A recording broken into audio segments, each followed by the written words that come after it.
My husband walked into our family dinner with my cousin on his arm, introducing her as his girlfriend to everyone. 20 minutes later, he was staring at divorce papers, his face drained of all color. The look in his eyes when he realized I knew everything? Priceless. The dining room in my parents' home had always been a place of warmth and celebration.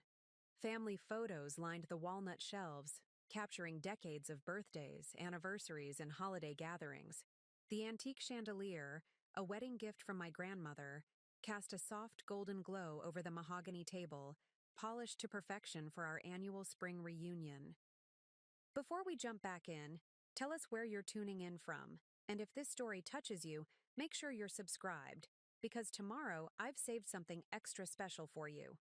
I stood by the window, my fingers absently tracing the delicate lace curtains as I watched the driveway for approaching cars. My heart wasn't racing anymore. That phase had passed days ago when I discovered the truth.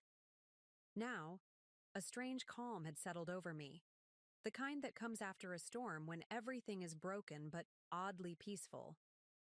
"Ruby, is everything all right?" My mother Rita's voice came from behind me, gentle and concerned. She'd noticed something was off the moment I arrived early to help with preparations, my usual enthusiasm replaced by quiet determination. "Everything's fine, Mom," I replied, turning, to face her with a practiced smile. I'd perfected that smile over the past 5 years of marriage to Blake. Outwardly serene while inside, pieces of myself were slowly chipping away. Rita studied my face, unconvinced. After 30 years as a high school counselor, she could spot emotional armor from a mile away. "You know you can tell me anything, sweetheart." For a moment, I considered confessing everything. About finding the messages, the late-night calls, the lipstick that wasn't mine. About discovering that my husband had been having an affair with my cousin Jessica for the past 8 months. About the manila envelope tucked discreetly in my purse by the coat rack, containing documents that would end my marriage within the hour. Instead, I simply nodded. "I know, Mom. Let's make sure everything's ready. They'll be here soon." The "they" hung in the air between us. Rita didn't know that Blake and Jessica would be arriving together, that my husband had decided today was the day to bring his affair into the open, assuming I was still in the dark. He thought I'd be blindsided at this dinner. He had no idea. I was 3 steps ahead. I moved to the dining table, meticulously adjusting the placement of each fork, knife, and spoon. 14 settings for 14 people. My parents, Blake's parents, my brother Kenneth and his wife, Blake's sister Gemma and her husband, my elderly aunt and uncle, my cousins Jenna and Jessica, and of course Blake and me. One big happy family, except 4 of these people had been keeping a secret. Jessica, obviously. Blake, without question. But also Jenna, Jessica's sister, who had known about the affair for months and said nothing. And Gemma, Blake's sister, who had covered for him on countless occasions when he claimed to be working late. The betrayal ran deeper than just my marriage. The doorbell rang, sending a jolt through my body despite my preparation. I took a deep breath, smoothing the front of my navy blue dress, Blake's favorite, and tucking a strand of hair behind my ear. The manila envelope seemed to pulse with energy from inside my purse. "Just a little longer." "I'll get it," I called out, moving toward the entryway with measured steps. Through the frosted glass panels of the front door, I could make out 2 silhouettes standing close together. Too close. My hand hesitated on the doorknob for just a second before I pulled it open, my smile firmly in place. "Hello," I said, my voice steady. Blake stood there, his arm casually wrapped around Jessica's waist. My cousin, 3 years younger than me, with the kind of effortless beauty I'd always secretly envied, had the decency to look uncomfortable, her eyes darting everywhere but my face. Blake, however, met my gaze with a strange mix of defiance and apology. "Ruby," he said, his voice carrying a rehearsed quality. "We need to talk." I stepped aside, allowing them into the house. "Yes, I agreed. We certainly do. Everyone's almost here. Blake's eyebrows rose slightly, confused by my calm demeanor. He had expected tears, accusations, a scene at the door. My composure threw him off balance, the first crack in his carefully orchestrated plan. As they moved past me into the house, I caught the faint scent of Jessica's perfume, the same one I had given her for Christmas last year. The irony wasn't lost on me. My mother emerged from the kitchen, stopping abruptly at the sight of Blake and Jessica together. Her eyes widened, darting between them, then to me, questions forming on her lips. "Mom," I said before she could speak, "Blake has something. He wants to share with everyone over dinner. We should wait until everyone's here."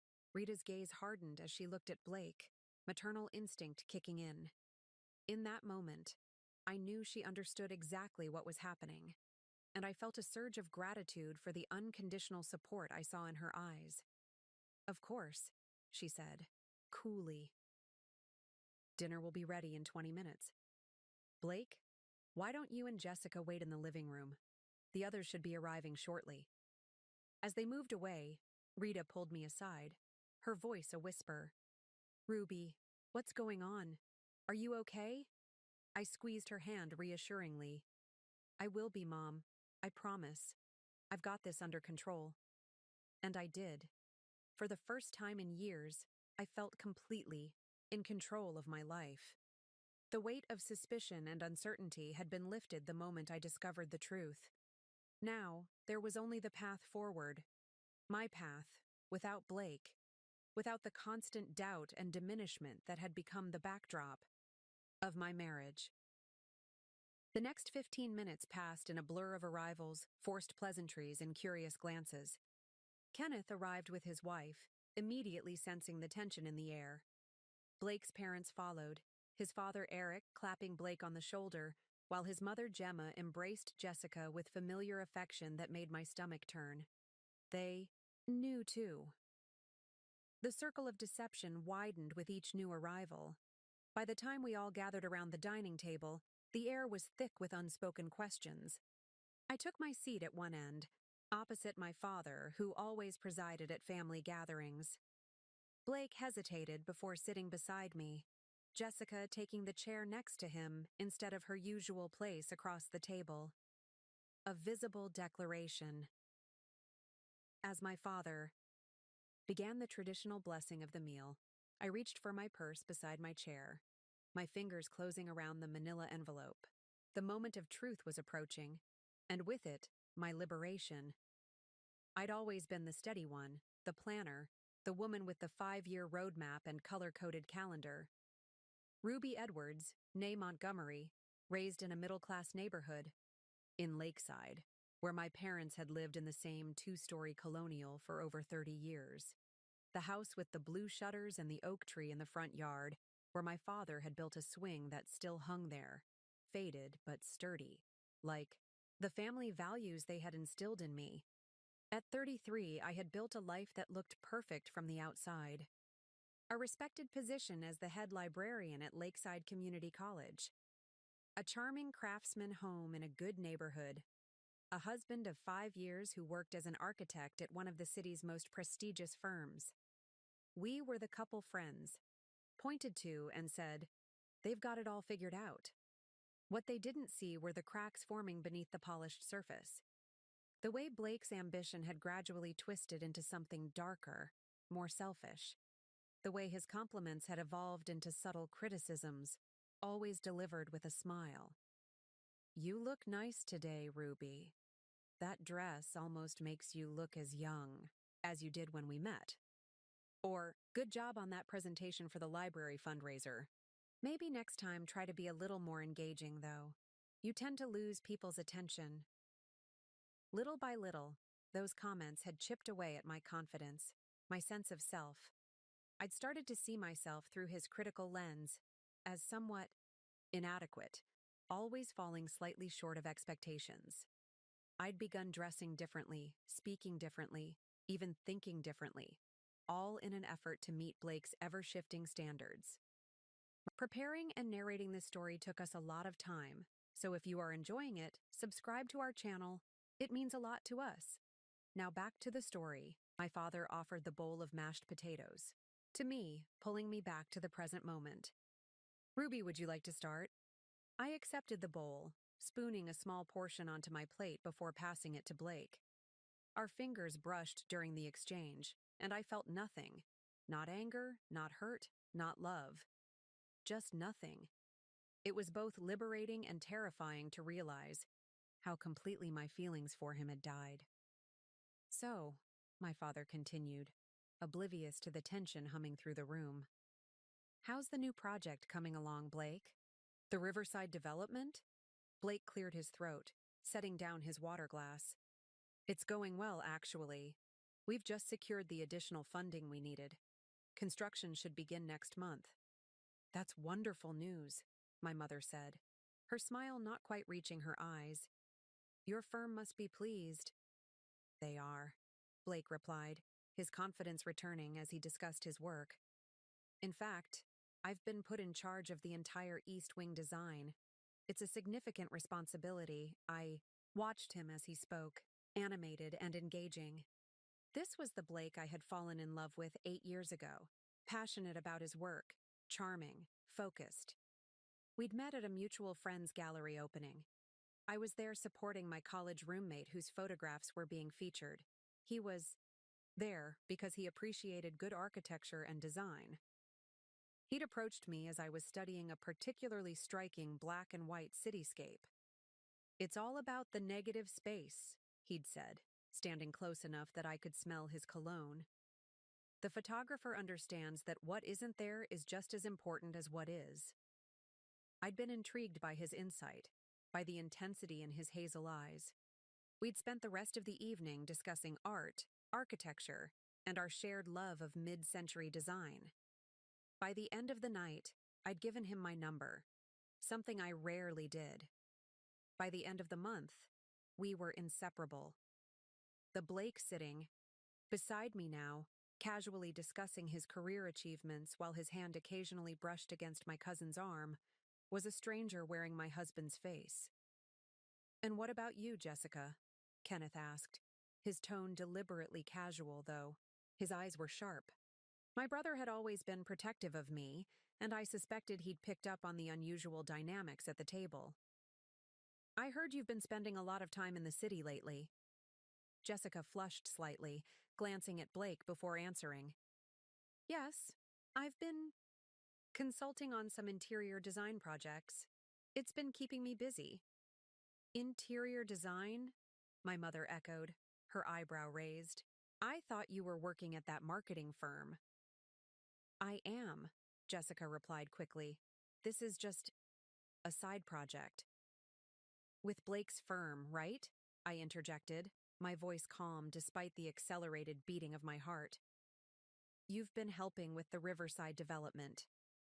A moment of silence fell over the table. Blake's parents exchanged glances. Jenna suddenly became very interested in cutting her roast beef into perfectly equal pieces. That's right, Blake finally said, his voice steady but his fingers tightening around his fork. Jessica has a great eye for design. She's been an invaluable asset to the project. I'm sure she has, I replied, taking a sip of my water.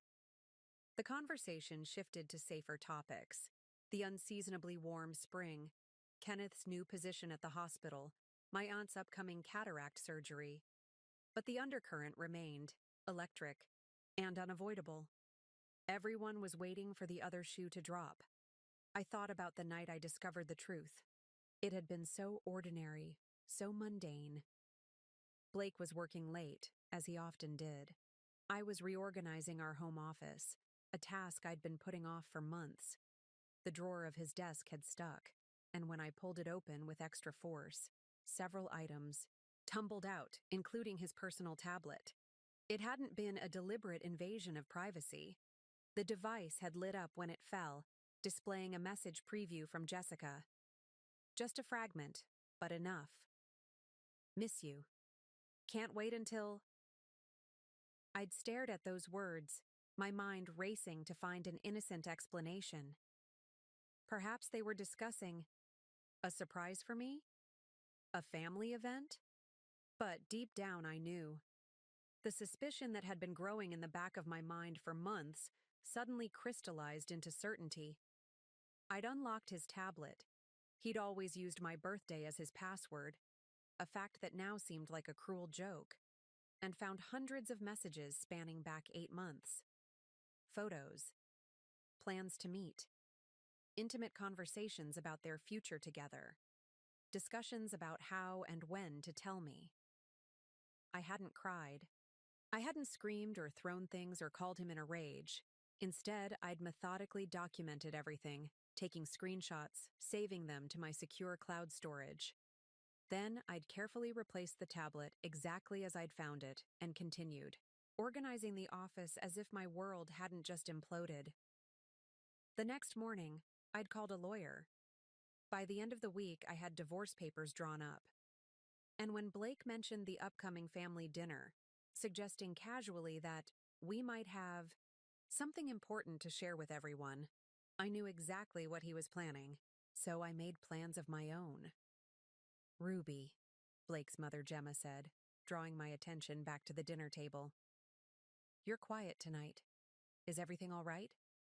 I smiled at my mother-in-law, the woman who had welcomed me into her family with open arms, who had shared family recipes and traditions, and who had apparently known for months that her son was betraying me. I'm fine, Gemma, I replied. Just thinking about revelations. How sometimes the truth has been right in front of us all along, but we choose not to see it. Gemma's smile faltered. She glanced at her husband, then at Blake, who had stopped eating and was staring at his plate. Sometimes, I continued, my voice carrying clearly around the suddenly quiet table, we think we know the people closest to us, only to discover we never really knew them at all. Ruby, Blake said, a warning note in his voice. What is it, Blake? I asked, turning to face him fully. Is there something you'd like to share with everyone? Something about you and Jessica? The table fell completely silent. All eyes moved between Blake, Jessica, and me. This was the moment, the precipice I'd been moving toward since the night I discovered their betrayal. There was no turning back now. The tension around the dining table was palpable as all eyes fixed on Blake. He straightened in his chair, clearing his throat as he set down his fork with deliberate precision. This was a man accustomed to controlling the narrative, to having everyone hang on his words during client presentations and board meetings. But for once, I had seized the script from him, and his momentary fluster revealed how unprepared he was for this deviation from his carefully orchestrated plan. I was going to wait until after dinner, Blake said, his voice regaining its usual confidence. But since Ruby has brought it up... He reached for Jessica's hand, placing it atop the table for everyone to see. Jessica and I have developed feelings for each other over the past several months working together. We didn't plan for this to happen, but we've decided to be honest about our relationship. Jessica's face flushed as she stared down at her barely touched dinner. At least she had the decency to look uncomfortable. Honest? The word escaped my lips as a half laugh. That's an interesting choice of words, Blake. My mother set down her glass with enough force that water sloshed over the rim. Blake, are you telling us that you've been having an affair with Jessica? With Ruby's cousin? Blake met my mother's gaze with practiced sincerity. Rita, I know this is difficult to hear. Ruby and I have grown apart over the past couple of years. We've been living separate lives under the same roof. What Jessica and I have found together is real connection, something that's been missing from my marriage for a long time. I marveled at how easily he rewrote our history, painting our marriage as a hollow shell, when just last week we'd hosted his colleagues for dinner, his arm draped possessively around my shoulders as he'd introduced me as my incredible wife, the backbone of our home. The same week he'd taken Jessica to the lakeside cabin that had been a wedding gift from my parents. How long? My father's voice cut through the room, deep and controlled but with an edge I rarely heard. How long has this been going on? Blake shifted slightly in his chair. Dad, I understand you're upset. I'm not your dad, my father interrupted coldly. Answer the question. Jessica spoke for the first time, her voice small. 8 months. 8 months. The same time frame I'd discovered in those messages. At least they weren't lying about that. 8 months, I repeated, nodding slowly. 8 months during which Blake and I celebrated our 5th anniversary, during which we discussed starting a family, during which we attended Jessica's birthday party, together, and I gave her that perfume she's wearing right now. Jenna, Jessica's sister, suddenly looked ill. She had known all along. I'd seen the messages between them where Jessica had confided in her, where Jenna had offered advice on how to break it to Ruby gently. Yet she'd sat across from me at our monthly family brunches, smiling and chatting about summer vacation plans as if she wasn't harboring this secret. Ruby, Blake's voice, softened as he turned to me, adopting the sympathetic tone he used with difficult clients. I never meant to hurt you. These things, they just happen sometimes. People change. They grow apart. I think deep down, you felt it too. 5 years earlier, I might have believed him. 3 years earlier, I might have blamed myself, wondering what I'd done wrong, how I'd failed to keep his interest. 1 year earlier, I might have broken down in tears, begging him to reconsider, to give our marriage another chance. But the Ruby sitting at the table that evening was not the same woman who had walked down the aisle in a lace gown with stars in her eyes. That Ruby had gradually disappeared, eroded by 1,000 small moments of dismissal, of subtle undermining, of being made to feel that her thoughts and feelings were somehow less valid than his. The Blake I married had been charming, attentive, passionate about his work but equally invested in our relationship. He brought me coffee in bed on Sunday mornings. He listened attentively when I talked about my work at the library. He made plans for our future that always included we and us and our. But somewhere along the way, things had shifted. The change was so gradual I barely noticed it happening. The Sunday coffees became less frequent, then stopped altogether. My stories about work were interrupted with his more important projects. Our future plans became his career trajectory, with my role reduced to supportive spouse. What exactly did you think would happen tonight, Blake? I asked, genuinely curious. You bring my cousin to my parents' house, announce you're leaving me for her, and then what? We all enjoy dessert together? Blake's jaw tightened. This wasn't going according to his script. I thought we could discuss this like adults, Ruby. I was planning to tell you privately before dinner, but you arrived early and were busy with preparations. How considerate of you, I replied. And where were you planning to have this private conversation? In my parents' guest bathroom? Or perhaps in the garden where we took our engagement photos? Jessica shifted uncomfortably beside him. Maybe we should continue this another time, she suggested quietly. This is a family dinner and what exactly do you think you are, Jessica? Kenneth interjected, his patience visibly fraying. You are family. Our cousin. Ruby's cousin. Did that not factor into your decision at any point during these 8 months? Jessica flinched as if she'd been slapped. Tears welled in her eyes, and for a brief moment, I almost felt sorry for her. Almost Blake's mother finally broke her silence. Blake, this isn't how we raised you, she said, disappointment evident in her voice. You've handled this terribly. Mom, please, Blake replied, exasperation creeping into his tone. I'm trying to do the right thing by being honest now. Now? My father's laugh was hollow. After 8 months? That's not honesty, son. That's damage control because you got caught. I didn't get caught, Blake insisted, glancing at me with sudden suspicion. Ruby and I have been having problems for a long time. This isn't about Jessica. This is about our marriage not working anymore. It was always the same with Blake. Reframe the narrative, shift the blame. make it seem like circumstances beyond his control had forced his hand. In his mind, he was always the reasonable one, the victim of others' emotions or expectations. I'd watched him do it for years with clients, with colleagues, with friends. I just never thought I'd be on the receiving end of his manipulation so blatantly. Our marriage not working anymore, I repeated thoughtfully. Is that the phrase you settled on? Not, I betrayed my wife with her cousin? Or I've been lying to everyone for the better part of a year? Ruby, you're making this more difficult than it needs to be, Blake said, his patience visibly thinning. People fall out of love. Marriages end. It happens every day.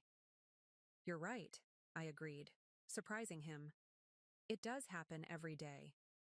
In fact, it's happening right now.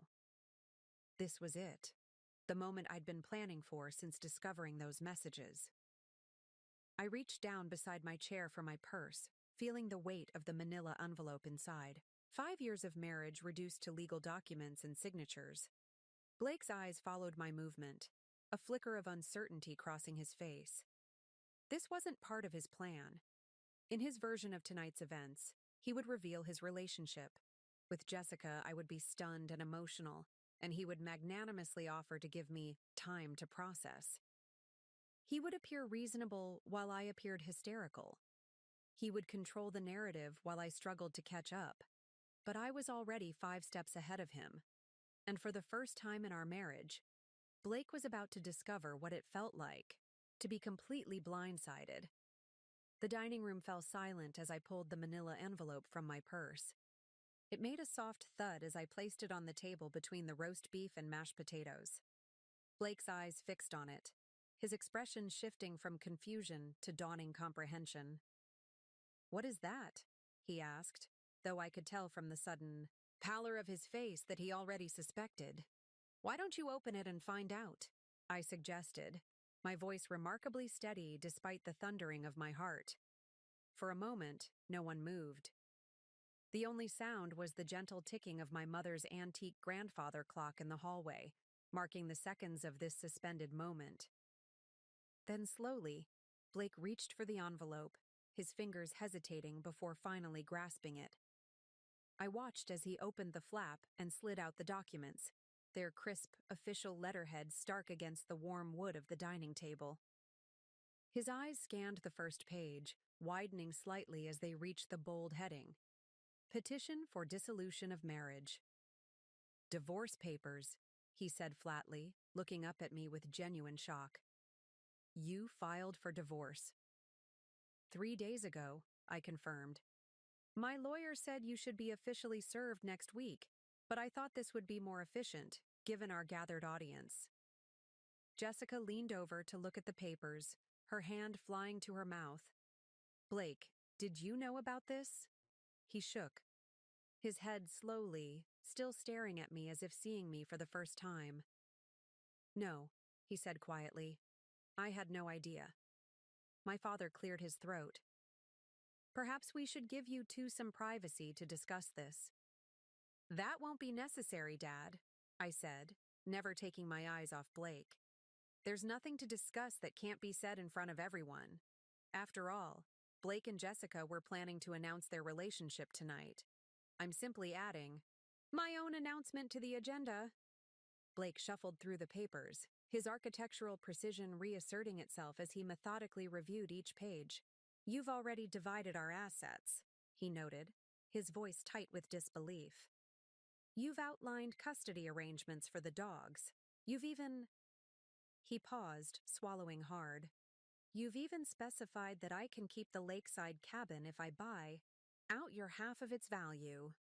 My lawyer thought it was best to be thorough, I explained. It should make for a cleaner break, assuming you find the terms agreeable, of course. Ruby, my mother-in-law interjected, her voice strained. Don't you think you're being hasty? Perhaps with some counseling. Gemma, I cut her off gently. When did you find out about Blake and Jessica? The question hung in the air, heavy and accusatory. Gemma's face flushed as she exchanged a quick glance with her husband. She hesitated. I'm not sure what you mean. Please don't insult my intelligence on top of everything else, I said quietly. I know Blake confided in you. I'd just like to know when. After a moment's hesitation, Gemma sighed. About 4 months ago. But Ruby, he was confused, and we advised him to end things with Jessica and recommit to your marriage. Obviously, that advice didn't take, Kenneth muttered. Blake ignored his comment, still staring at the divorce papers. How did you find out? He finally asked. About Jessica and me. How long have you known? Does it matter? I countered. Yes, he insisted, looking up at me. It matters to me. I considered deflecting again, but something in his expression, perhaps genuine curiosity rather than his usual strategic probing, made me decide to tell him the truth. 3 weeks ago, I said, I found your messages while organizing the office. All of them. Including the ones where you discussed the Riverside apartment you've been furnishing together. The ones where you planned weekend getaways while telling me you were at business conferences. The ones where you complained about how stifling your marriage had become. Jessica blanched, no doubt remembering the specific content of some of those exchanges. Blake's father shifted uncomfortably in his chair, while Jenna seemed to find her water glass utterly fascinating. I see, Blake said after a moment, setting the papers down carefully. And you've been planning this ambush ever since. There. It was. The first attempt to reframe, to make me the villain in his narrative. Classic Blake. Ambush? I repeated, raising an eyebrow. That's an interesting characterization from the man who brought his girlfriend to a family dinner to announce he was leaving his wife. I was trying to be respectful, Blake insisted, his voice rising slightly. I wanted to tell you privately first, but then planned to be honest with everyone, rather than hiding or sneaking around anymore. A bitter laugh escaped me before I could stop it. Respectful? You've been sneaking around for 8 months, Blake. With my cousin. In what universe is any of that respectful? Blake's jaw tightened, a familiar sign that his patience was wearing thin. He'd always hated being challenged, especially publicly. You know what I mean, Ruby? I was trying to handle this with dignity. Whose dignity? My father asked sharply. Certainly not my daughter's. Sir, with all due respect, this is between Ruby and me, Blake replied, his professional demeanor slipping back into place. We've grown apart. These things happen. I never intended to hurt anyone. I studied him, this man I had loved, trying to see if he genuinely believed his own words or if he knew he was spinning fiction. It was hard to tell. Blake had always been skilled at convincing himself of whatever narrative best served his interests. You know what the saddest part is? I said finally. I don't even think you're lying right now. I think you've convinced yourself that this was somehow inevitable, that you had no agency in it, that it just happened. As if having an affair with my cousin for 8 months was something that occurred to you rather than something you actively chose, day after day. Ruby, Jessica began, but I cut her off with a raised hand. No, Jessica. You don't get to speak right now. Not after sitting across from me at Sunday brunches, asking about my marriage, offering me advice on romantic weekend ideas for Blake's birthday, all while sleeping with my husband. You've said quite enough over the past 8 months. Jessica's face crumpled, tears spilling down her cheeks. But I felt nothing. No satisfaction, no remorse, just a vast emptiness where my feelings for these people had once resided. Blake reached for the divorce papers again, flipping to the last page where a line awaited his signature. For a moment, I thought he might sign them then and there, bringing our marriage to its official end amidst the half-eaten dinner and stunned family members. Instead, he carefully slid the papers back into the envelope and set it down between us. When he looked up, his expression had changed. The shock had faded, replaced by something cooler, more calculated. This was Blake the negotiator, Blake the strategist, the version of my husband I'd learned to be wary of over the years. I'll buy Need to review these with my lawyer, he said calmly. The terms seem reasonable at first glance, but there may be details to discuss. In the meantime, he turned to Jessica, who was still fighting back tears. Perhaps we should go. That's it? Kenneth asked incredulously. Your wife hands you divorce papers after you brought your mistress to family dinner, and your response is, I'll have my lawyer look these over? Blake stood, straightening his suit jacket with practiced precision. What would you have me do, Kenneth? Create a scene? Ruby has clearly made her decision, and she's entitled to that. I'm simply respecting her choice. And there it was again. The reframing, the subtle shift in narrative. Suddenly, he was the reasonable one, graciously accepting my decision rather than facing the consequences of his actions. It was masterful, really. If I hadn't spent years watching him work, I might have missed it entirely. Blake, I said as he pulled out Jessica's chair, you forgot something. He paused, looking back at me with a raised eyebrow. What's that? I gestured to the envelope. Your copy of the divorce papers. You'll need them for your lawyer. After Blake and Jessica left, the dining room remained suspended in uncomfortable silence. My mother busied herself clearing plates that were still half full, a nervous energy propelling her movements. My father sat motionless, his hands folded on the table, eyes fixed on the space where the divorce papers had been. Kenneth had stepped outside to get some air, though I suspected he was more likely calling his wife to fill her in on the evening's dramatic turn. Ruby, my aunt finally ventured, her voice gentle. Are you all right, dear? Was I all right? It seemed like such a simple question, yet I found myself unable to formulate a coherent answer. The adrenaline that had carried me through the confrontation was beginning to ebb, leaving behind a strange hollowness that wasn't quite pain, wasn't quite relief, just emptiness where something vital used to be. I think I need a moment, I said, rising from my chair with as much dignity as I could muster. Excuse me. I made my way upstairs to my old bedroom, preserved like a time capsule from my high school and college years. Academic trophies still lined the bookshelf. Faded photographs of long-ago friends were still tucked into the frame of the mirror.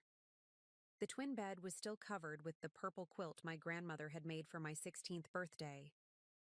Closing the door behind me, I sank onto the edge of the bed, finally allowing my carefully constructed facade to crumble. My hands, steady, throughout dinner, now trembled as I pressed them against my face. The tears I'd been holding back didn't come, though. Instead, I felt a strange detachment, as if I were observing someone else's life falling apart rather than my own. I glanced, around the room, at the artifacts of a younger Ruby who had dreamed of love that looked nothing like what my marriage had become. That Ruby had believed in partnership, in mutual respect, in growing together rather than apart. She had trusted that love when real didn't fade or transform into whatever twisted thing Blake had offered in its place. My phone buzzed in my pocket. A text from Blake. We need to talk. Just the two of us. This isn't how this should end. I stared at the message, noting how perfectly it encapsulated Blake's approach to our entire relationship. We need to talk. Not I'm sorry, or I was wrong, or any acknowledgement of the pain he'd caused.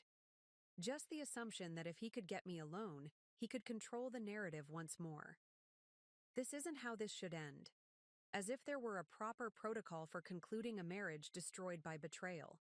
As if my deviation from his script was the true offense, rather than his 8-month affair with my cousin. I didn't respond, instead setting the phone face down on the nightstand. Blake had monopolized enough of my emotional energy. I wouldn't give him a single moment more tonight. A soft knock at the door pulled me from my thoughts. Ruby? It's Mom. May I come in? Yes, I called, straightening my posture and tucking a TI strand of hair behind my ear, reflexive gestures of composure that seemed pointless now. Rita entered, carrying 2 steaming mugs of tea. She set them on the nightstand and sat beside me on the bed, close enough for comfort, but not so close as to crowd me.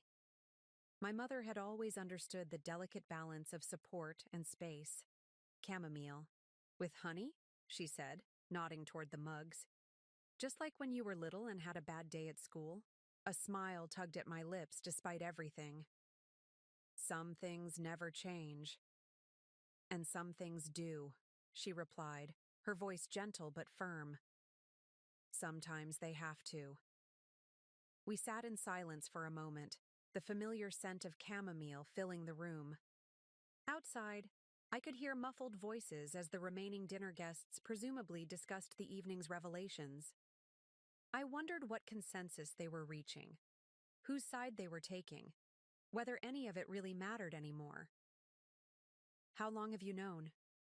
Rita finally asked, her eyes searching my face. That something wasn't right between you and Blake? I considered the question, trying to pinpoint the exact moment when doubt had first crept in. Had it been when Blake started working late without explanation? When he began criticizing my clothes, my friends, my interests? When intimacy became rare, then perfunctory, then non-existent?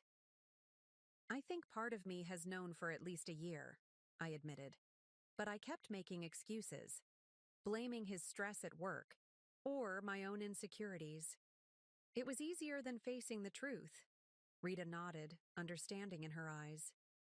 And Jessica? When did you suspect her involvement? I didn't, I said simply. Not until I found the messages. That part was unexpected. My mother's face tightened, anger flickering across her features. Of all people, your own cousin, in our home, at our family gatherings, all this time. Mom, I interrupted gently. It doesn't matter who it was. If it hadn't been Jessica, it would have been someone else. The problem wasn't her, it was Blake. It was our marriage. It was a realization that had crystallized for me during those sleepless nights after discovering the affair. Jessica's betrayal hurt, of course. The family complications made everything messier, more painful. But ultimately, she was a symptom, not the disease itself. The real illness had been growing in my marriage long before she entered the picture. You're right, Rita conceded after a moment. But that doesn't make what she did any less despicable. I reached for my mug, letting the warmth seep into my palms. No, it doesn't. But focusing on her betrayal feels beside the point now. I'm more concerned with how I didn't see what was happening in my own marriage, how I let things deteriorate so badly without confronting them. You can't blame yourself for his choices, Ruby. I'm not, I assured her. Blake's actions are his, responsibility alone.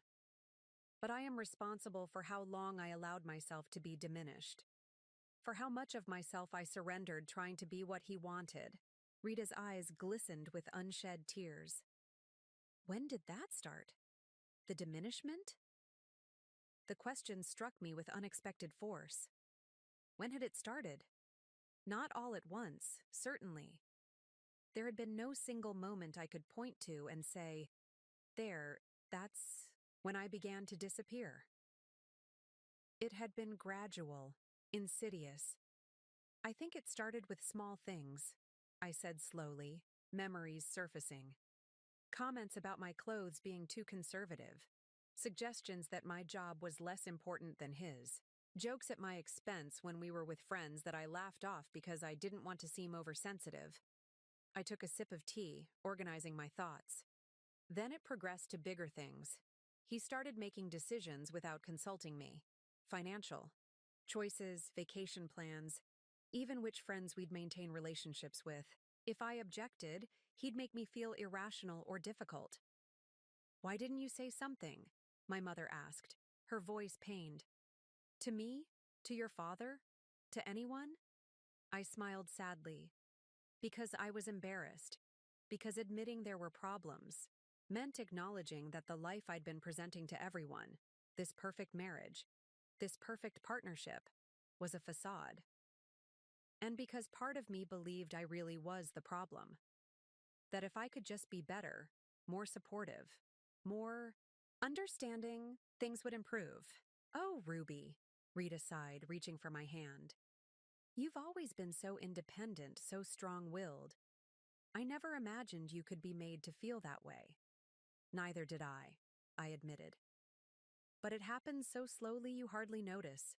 By the time you realize what's happening, you're already lost. We fell silent again, the weight of my words settling between us. Downstairs, I could hear the front door opening and closing as guests presumably departed. The evening thoroughly ruined by Blake's revelation and my countermove with the divorce papers. What happens now? My mother finally asked. It was the question I'd been asking myself for 3 weeks ever since finding those messages. What happens after you dismantle the life you've spent 5 years building? Where do you go when the future you'd planned suddenly evaporates? Now, I rebuild, I said, surprising myself with the conviction in my voice. I figure out who Ruby is without Blake, what she wants, what she dreams about, what makes her happy. And the divorce? My lawyer thinks it will be straightforward since we don't have children. Blake might contest some of the asset division, but the prenup limits how much he can fight. 3 months, maybe 6, and it will be final. Rita squeezed my hand. You seem remarkably calm about all this. I've had 3 weeks to process, I reminded her. 3 weeks of anger, grief, shock, planning. Tonight was just the execution of those plans. Well, you certainly executed them effectively, she said, a hint of pride breaking through her concern. The look on Blake's face when you pulled out those divorce papers. For the first time since the confrontation, I felt a small surge of satisfaction. Not vindictive pleasure at Blake's discomfort, but satisfaction at having reclaimed some measure of control over my own narrative. For once, I had been the one to act rather than react, to lead rather than follow. It wasn't about humiliating him, I said, though part of me recognized there had been a certain poetic justice to the evening's events. It was about taking back my power, about refusing to be the passive recipient of his decisions any longer. Morning light filtered through the sheer curtains of my childhood bedroom, casting soft patterns across the purple quilt. I'd spent the night there, unable to face returning to the home I shared with Blake. The twin bed had been too small, the room too filled with teenage memories, but somehow it had felt safer than the king-sized emptiness waiting for me across town. I reached for my phone, wincing at the barrage of notifications that had accumulated overnight. 3 missed calls and 7 texts from Blake, 2 voice messages from Jessica, a string of supportive messages from friends who had already heard about last night's dinner. News traveled fast in our tight-knit community. A particularly colorful text from Kenneth promising to knock some sense into that architectural ass, if I gave the word. Ignoring them all, I swung my legs over the side of the bed and padded to the adjoining bathroom. The face that greeted me in the mirror was pale, but composed, eyes clear despite the minimal sleep. I splashed cold water on my face, the shock of it fully awakening me to the reality of my new situation. I was getting divorced. The thought landed differently in the morning light. Last night, it had been a tactical move, a calculated response to Blake's betrayal. This morning, it was simply my future. Uncertain, unplanned, but undeniably mine. I borrowed a robe from the back of the bathroom door and made my way downstairs, following the scent of coffee and the low murmur of voices. My parents were in the kitchen, my father at the table with his reading glasses perched on his nose as he scrutinized the morning paper. My mother at the stove flipping pancakes with practiced precision. It was so achingly normal, so reminiscent of countless childhood mornings that for a moment I felt disoriented, as if the last 15 years had been merely a dream. "Good morning," I said, my voice still rough with sleep. They both looked up, concern immediately replacing the comfortable domesticity of the moment. "Ruby," my mother said, abandoning her pancakes to pull me into a fierce hug. "How did you sleep?" "Sweetheart?" "As well as could be expected," I replied, extricating myself gently to pour a cup of coffee. "What time is it?" "Just after 9, my father answered, setting aside his newspaper. "You needed the rest." I nodded, taking a long sip of coffee and feeling its warmth spread through me. "Has anyone called this morning?" My parents exchanged a glance that told me everything I needed to know. "Blake stopped by about an hour ago," my father admitted, his tone carefully neutral. "I told him you were still sleeping and that it would be best if he gave you some space." "Did he leave peacefully?" I asked, knowing Blake's persistence when he set his mind to something. "Eventually," my father said, a hint of satisfaction in his voice, suggesting there might have been more to the exchange than he was letting on. "He said he'd be at your house this afternoon if you wanted to talk." Our house. The craftsman with the blue door and the garden I'd spent 3 summers perfecting. The place where we'd built a life, hosted dinner parties, argued over paint colors and furniture arrangements. Now it was just another asset to be divided. Another piece of the past to be dismantled. "I'm not ready to see him yet," I said, surprised by the firmness in my voice. "I need time to figure things out." My mother returned to her pancakes, flipping the last batch onto a waiting plate. "Take all the time you need, honey. You can stay here as long as you want." The offer was tempting, to retreat into the safety of my parents' home, to let them shield me from the aftermath of last night's revelations. But as I stared into my coffee cup, watching the light play across its dark surface, I knew that wasn't the path forward. "Thanks, Mom, but I can't hide here. I need to face this head on." "No one would blame you for taking a breather," my father said gently. "After what Blake did—" "It's not about Blake," I interrupted, the realization crystallizing as I spoke. "Or at least, it's not just about him, it's about me, about what I need to do next." I set my coffee cup down and moved to the window, gazing out at the familiar backyard where I'd spent countless hours reading under the old oak tree. The tree was still there, its branches now fuller, stronger than in my childhood memories. It had continued growing all these years, even as I'd been slowly allowing myself to be diminished. "For so long, I've been reacting to Blake," I said, more to myself than to my parents. Adjusting to his needs, his expectations, his timeline.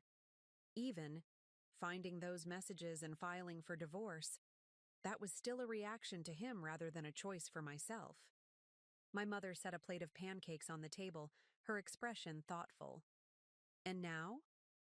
"Now I need to decide what I want. Not in opposition to Blake, not as a response to his betrayal, but for myself. Because I've spent so long being Blake's wife that I'm not sure I remember who Ruby is anymore."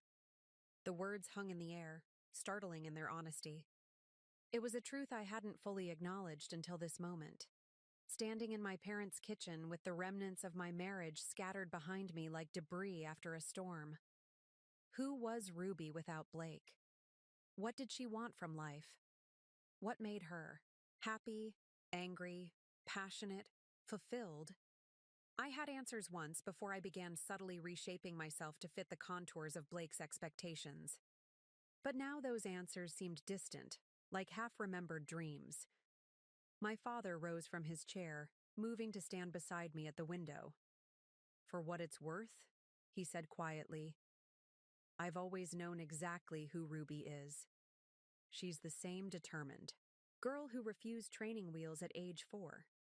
The same stubborn teenager who applied to 7 colleges even though her heart was set on just one.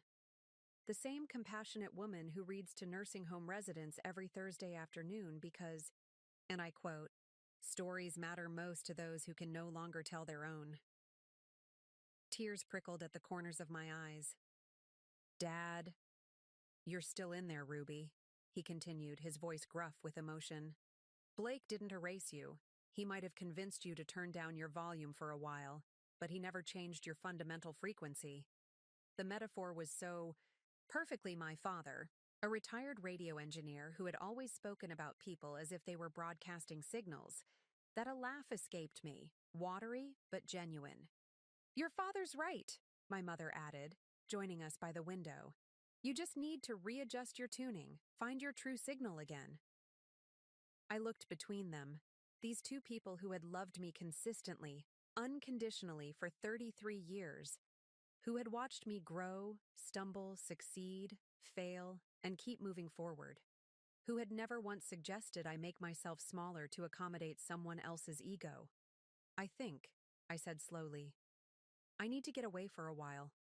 Not to hide, but to find some perspective, some quiet to hear myself think." "The cabin," my mother suggested immediately. "Your great-aunt's place in the mountains. It's been empty since she moved to Arizona last year. The family cabin. A simple, rustic structure nestled in the mountains about 3 hours north. I'd spent summers there as a child, and a few weekends in recent years when life in the city became too hectic. It was isolated but not remote, peaceful but not desolate. Perfect. That's actually a really good idea," I admitted. "I could take a week off work, bring some books, do some thinking." "When would you go?" my father asked. I considered the question, mentally reviewing my work calendar, the pending divorce proceedings, the lease on my house that would need attention soon. "Today," I decided, the word landing with unexpected certainty. "I'll go today." My parents exchanged surprised glances. "Today?" my mother echoed. "But don't you need to pack? Make arrangements at work? Talk to your lawyer?" "I can pack in an hour. I have vacation days accumulated. My lawyer doesn't need me physically present for at least 2 weeks." The plan was forming rapidly now, each piece falling into place with satisfying clarity. And, most importantly, I need to be somewhere Blake can't find me while I sort through all of this. My father nodded slowly, understanding dawning in his eyes. "You're afraid he'll try to change your mind?" It wasn't a question, but I answered anyway. "Not afraid, exactly. I know I won't take him back, not after this. But Blake has always been persuasive. He knows exactly which emotional levers to pull, which insecurities to exploit. I'd rather not subject myself to that right now." "Then it's settled," my mother said with characteristic decisiveness. "I'll call Maureen to make sure the cabin's stocked with essentials. Your father can drive you up this afternoon." "Mom, I can drive myself." "Of course you can," she interrupted, already reaching for her phone. "But humor me. Let your father drive you, just this once. He'll bring your car back here so Blake won't know where you've gone if he comes looking." The protective instinct behind her words both touched and amused me. My mother, the former high school English teacher with a spine of steel, was ready to orchestrate an entire covert operation to shield me from my soon-to-be ex-husband. "All right," I conceded. "Dad can drive me, but first I need to go home and pack." And I hesitated, realizing what that meant. And potentially face Blake. My father's expression hardened. "I'll come with you." "We both will," my mother added. Firmly. The drive to my house, our house, was silent, the weight of anticipation making conversation impossible. My father drove with both hands firmly on the wheel, his usual relaxed posture replaced by a vigilant stiffness. My mother sat in the back seat, one hand resting reassuringly on my shoulder. Their protective energy surrounded me like a shield as we pulled into the driveway of the craftsman home Blake and I had purchased 3 years ago. To my immense relief, Blake's sleek black Audi was nowhere in sight. Perhaps he'd given up waiting for me after my father had turned him away earlier. Or perhaps he was holed up at Jessica's apartment, strategizing his next move. Either way, his absence was a gift I hadn't dared hope for. "He might still show up," my father warned as he cut the engine. "Your mother and I will be right with you." "I know, Dad," I said, squeezing his hand. "But I need to do this part myself. Could you both wait here? Just for a few minutes while I go in first? My parents exchanged concerned glances. Ruby, are you sure? My mother asked. I nodded. I need to see it alone. To feel whatever I'm going to feel without worrying about how it affects you, both. After a moment's hesitation, my father nodded. 10 minutes. Then we're coming in. Fair enough, I agreed, stepping out of the car. The walk to the front door felt surreal, as if I were approaching a movie set of my life rather than the actual place I'd called home for 3 years. I inserted my key with steady hands, surprised by my own composure, and stepped inside.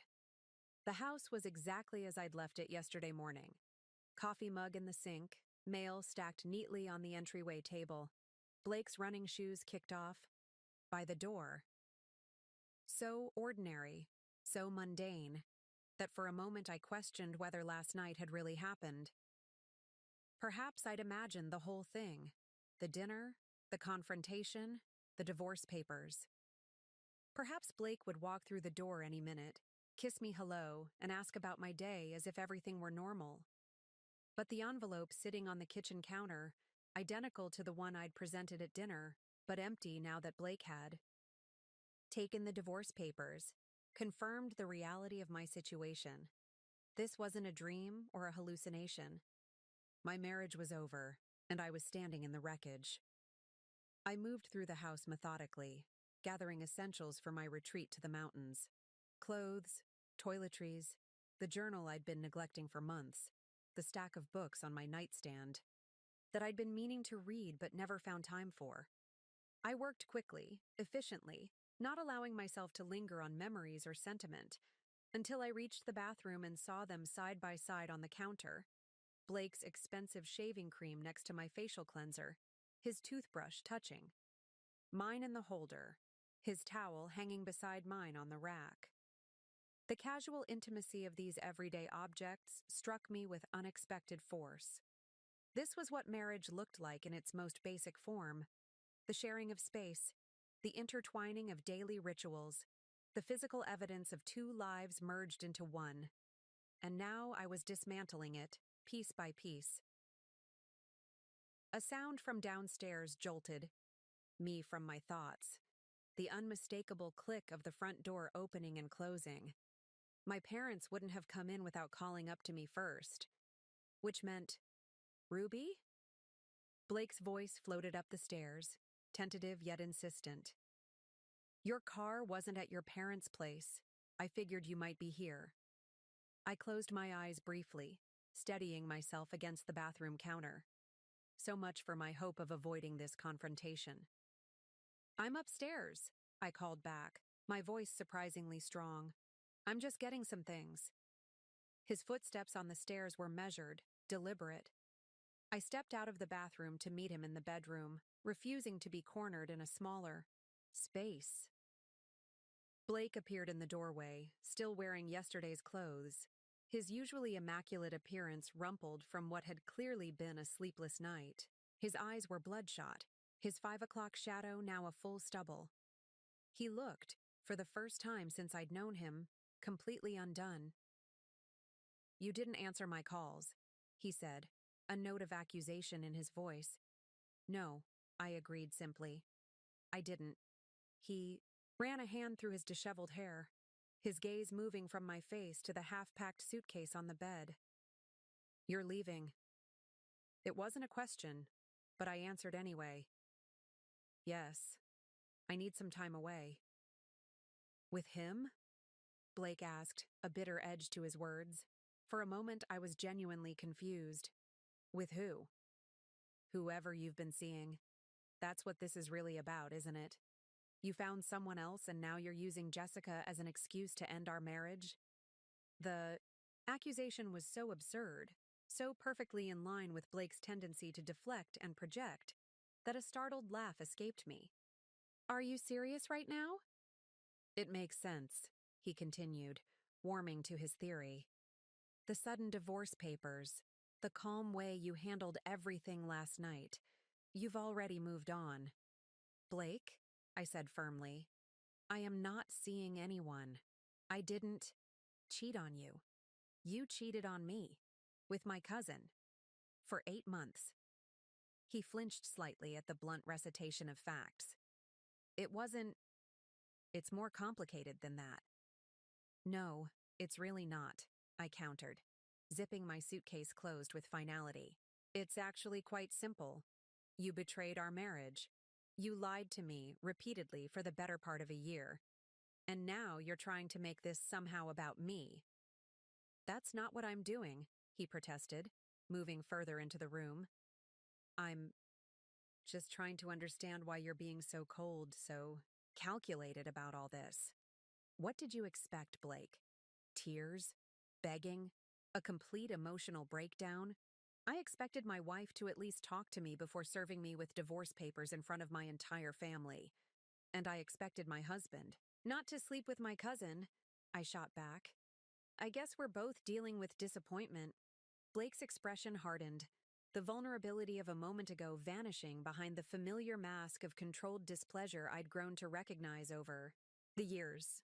He moved toward me, stopping just short of invading my personal space. Close enough to be intimidating, but not so close that I could accuse him of threatening me. It was a calculated distance, like everything else about him. You're being unreasonable, he said, his voice dropping to that quiet, intense register he used when he wanted to appear both rational and wounded. I made a mistake, a serious one, yes. But does that really justify ending 5 years of marriage without even attempting to work through it? I held my ground, refusing to step back despite the urge to create more distance between us. 8 months isn't a mistake, Blake. It's a choice you made, day after day. And yes, some choices are irreversible. People overcome affairs all the time, he persisted. Couples go to counseling, they rebuild trust, they come out stronger. Those couples don't involve a husband sleeping with his wife's cousin, I pointed out. And more importantly, those couples actually want to save their marriage. A flicker of genuine hurt crossed his face. And you don't? The simple question hung in the air between us, demanding an answer I hadn't fully articulated even to myself. Until this moment. Did I want to save my marriage? Was there anything left worth salvaging from the wreckage of Blake's betrayal? No, I said finally, the truth of it settling into my bones. I don't. Blake took a step back, as if physically struck by my words. You can't mean that. We've built a life together, Ruby. One indiscretion. 8 months is not an indiscretion, I interrupted. And it's not just about Jessica. It's about who you've become, who I've become when I'm with you. What does that even mean? He asked, frustration creeping into his voice. I searched for words to explain the slow erosion of self I'd experienced, the gradual diminishment that had happened so subtly I'd barely noticed until it was nearly complete.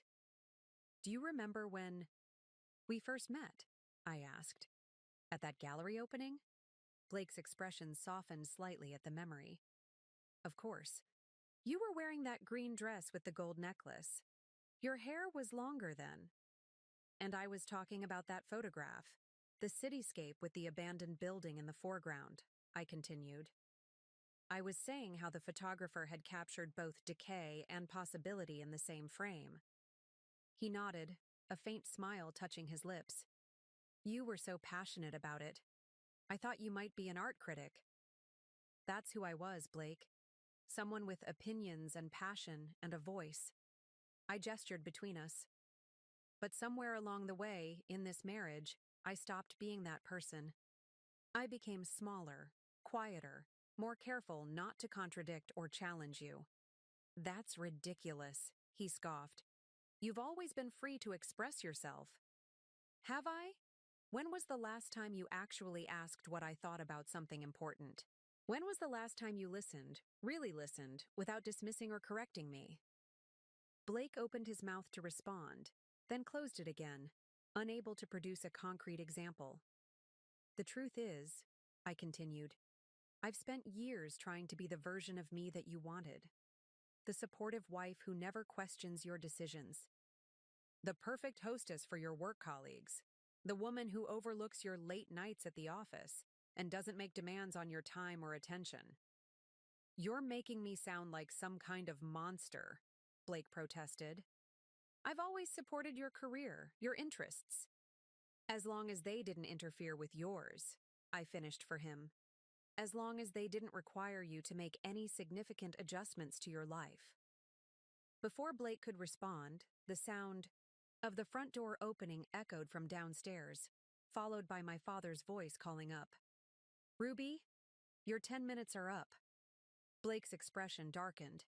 You brought your parents? To our house? They drove me here, I explained, reaching for my suitcase. I'm staying with them for now. This is absurd, he muttered, running a hand through his hair in frustration. You're acting like a child running home to mommy and daddy instead of facing our problems like an adult. The condescension in his tone was so familiar, so predictable that it almost made me laugh. Even now, confronted with the consequences of his own actions, he couldn't resist trying to make me feel immature and irrational. No, Blake, I said calmly. I'm acting like a woman who knows her own worth, who refuses to stay in a marriage with someone who doesn't respect her enough to remain faithful, who's finally setting boundaries after years of having them ignored or dismissed. Footsteps on the stairs announced my parents' approach. Blake glanced toward the hallway, his jaw tightening as he realized our private conversation was about to be interrupted. Where are you going? He asked, his voice lower now, urgent. Your mother said you were taking some time away. Where? That's not your concern anymore, I replied, lifting my suitcase from the bed. The hell it isn't, he snapped, the polished veneer finally cracking to reveal the anger beneath. You're still my wife. I have a right to know where you'll be. You forfeited that right when you started sleeping with my cousin, I said simply. My father appeared in the doorway, his expression carefully neutral but his stance protective. Everything okay in here? Fine, Dad, I assured him. I'm ready to go. Blake looked between us, realization dawning that he was losing control of the situation, and of me. It was a novel experience for him, I imagined, this sensation of powerlessness. Ruby. Please, he said, his tone softening again, pivoting seamlessly from anger to appeal. Just give me a chance to explain everything properly, without an audience. We owe our marriage at least that much. For a brief moment, I felt the familiar pull of his persuasion, the well-practiced sincerity in his eyes, the perfectly calibrated note of humility in his voice. How many times had I yielded to that combination in the past, setting aside my own needs or concerns because he made such a convincing case for his? No, Blake, I said quietly but firmly. The time for explanations was before you decided to betray our marriage, before you brought my cousin to a family dinner to announce you were leaving me, before you made me feel like I was somehow deficient for years. I moved past him toward the door, suitcase in hand. My lawyer will be in touch about the next steps, in the divorce proceedings. Until then, I'd appreciate it if you didn't contact me. You can't just walk away, he called after me, a note of desperation finally breaking through his controlled facade. We need to talk about this. I paused at the top of the stairs, turning to face him one last time. That's the thing, Blake. For the first time in years, I don't need to do anything you say, and it feels absolutely liberating. The 3-hour drive to the mountain cabin passed mostly in silence. My father focused on the winding roads as we climbed higher into the mountains, while I stared out the window at the passing landscape. The urban sprawl gradually gave way to suburbs, then to farmland, and finally to the dense pine forests that signaled our approach to the family's mountain retreat. My mind, however, was still back at the house, replaying my confrontation with Blake. His shifting tactics, from accusation to appeal, from self-righteousness to vulnerability, were so predictable that I could almost chart them on a graph. What surprised me was my own response, the clarity and strength I'd found to resist his manipulations. Where had that version of me been hiding all these years? You're quiet, my father observed as we turned onto the gravel road that led to the, second thoughts? No, I said firmly. Just processing. It's strange to realize how easily I fell into certain patterns with Blake, how I learned to accommodate his moods, his needs, his expectations, often at the expense of my own. My father nodded thoughtfully. Sometimes we don't notice the water rising until we're nearly drowning. That's exactly it, I agreed. It was so gradual. A small compromise here, a minor concession there. By the time I realized how much of myself I'd surrendered, it seemed easier to keep surrendering than to fight for that lost ground. And now? He asked, glancing at me briefly before returning his attention to the increasingly rugged road. Now, I take it back, I said simply. All of it. Starting with this week. The cabin appeared around the next bend, its weathered cedar exterior blending harmoniously with the surrounding forest. It wasn't large or luxurious, just a sturdy two-bedroom structure with a spacious living area, a modest kitchen, and a wide porch that wrapped around three sides. But it represented something I desperately needed. Space to think, to plan, to rediscover the woman I'd been before Blake began reshaping me into his ideal wife. My great-aunt Maureen had lived here year-round, until her arthritis made the isolation impractical. Now she lived in a retirement community in Arizona, and the cabin served as a family retreat. I hadn't visited in over a year. Blake had always preferred more sophisticated vacation destinations, but as we pulled up to the familiar building, I felt a sense of homecoming that had nothing to do with the structure itself, and everything to do with the freedom it represented. "Your mother called Maureen," my father said as he cut the engine. "She had the caretaker stock the fridge and make sure everything's working. You should be all set for at least a week." "Thanks, Dad," I said, squeezing his hand. "For everything, we unloaded my suitcase and a box of additional supplies my mother had insisted on packing, just in case, and carried them into the cabin. The interior was just as I remembered. Knotty pine walls, comfortable but worn furniture, shelves lined with well-thumbed paperbacks left by various family members over the years. A faint scent of cedar and wood smoke lingered in the air, comforting and familiar. "I should head back before it gets dark," my father said, setting the box on the kitchen counter. "Your mother will want a full report." I smiled, imagining my mother pacing the house, waiting for confirmation that I was safely installed in my mountain sanctuary. "Tell her I'm fine. Better than fine, actually. I think this is exactly what I need right now." My father pulled me into a tight hug. "Call us if you need anything. Anything at all." "I will," I promised. After he left, the silence of the cabin enveloped me completely. No traffic noise, no neighbors, no sound but the gentle rustling of pine needles in the breeze, and the occasional call of a bird. I moved to the porch, settling into one of the Adirondack chairs that faced west toward the valley below. The sun was beginning its descent, casting long shadows across the landscape and painting the distant ridges in shades of purple and gold. For the first time since discovering Blake's betrayal, I allowed myself to be still. Not planning, not reacting, not strategizing, just existing in the moment, breathing in the pine-scented air and feeling the tension in my shoulders gradually release. As darkness fell, I returned inside and unpacked my suitcase, arranging my clothes in the bedroom dresser. With methodical precision, the simple act of placing my belongings in these drawers, of claiming this space as my own, felt like a small but significant step toward reclaiming my independence. In the kitchen, I found that the caretaker had indeed stocked the refrigerator. Well, fresh produce, dairy, eggs, and other essentials filled the shelves. I made myself a simple dinner of scrambled eggs and toast, realizing as I ate that it was the first real meal I'd had since the disastrous family dinner the night before. After washing my dishes, I settled on the living room sofa with a legal pad I'd brought along. It was time to be strategic. Blake wouldn't simply accept defeat and walk away. That much was clear from our interaction at the house.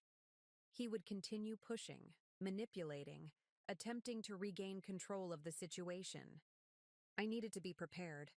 At the top of the page, I wrote divorce strategy in bold letters. Beneath it, I began listing everything I needed to address. Legal representation. Already retained Emma Kingsley. Need to update her on recent development schedule meeting for when. I return to town financial matters. Joint accounts need to be separated. Investment portfolio division per prenup mortgage. On house retirement accounts. Living arrangements. Stay with parents. Temporarily. Find apartment or condo in town. Eventually sell house. Or buy out Blake's share. Personal items to retrieve from house. Important documents. Irreplaceable personal items. Family heirlooms communication boundaries. No direct contact with Blake if possible. All communication through lawyer's block on social media. What to tell mutual friends. Work. Considerations notify HR of name change back to Montgomery. Address potential gossip questions. Consider timing with upcoming library fundraiser. The list grew longer as I continued to think through the practical aspects of dismantling a 5-year marriage. It was overwhelming but also strangely empowering to see it laid out so clearly. These were concrete steps, actionable items that would move me from Blake's wife back to simply Ruby. When I reached the bottom of the page, I hesitated, then added one final category: self-rediscovery. What do I want now? What did I set aside for Blake's sake? Who am I beyond this marriage? This last section was both the most important and the most daunting. The practical matters of divorce, while complex and potentially contentious, were ultimately just logistics. But rebuilding my sense of self after years of subtle erosion, that was the real challenge ahead. I stared at the page for a long time, tapping my pen against the last question. Who was I beyond this marriage?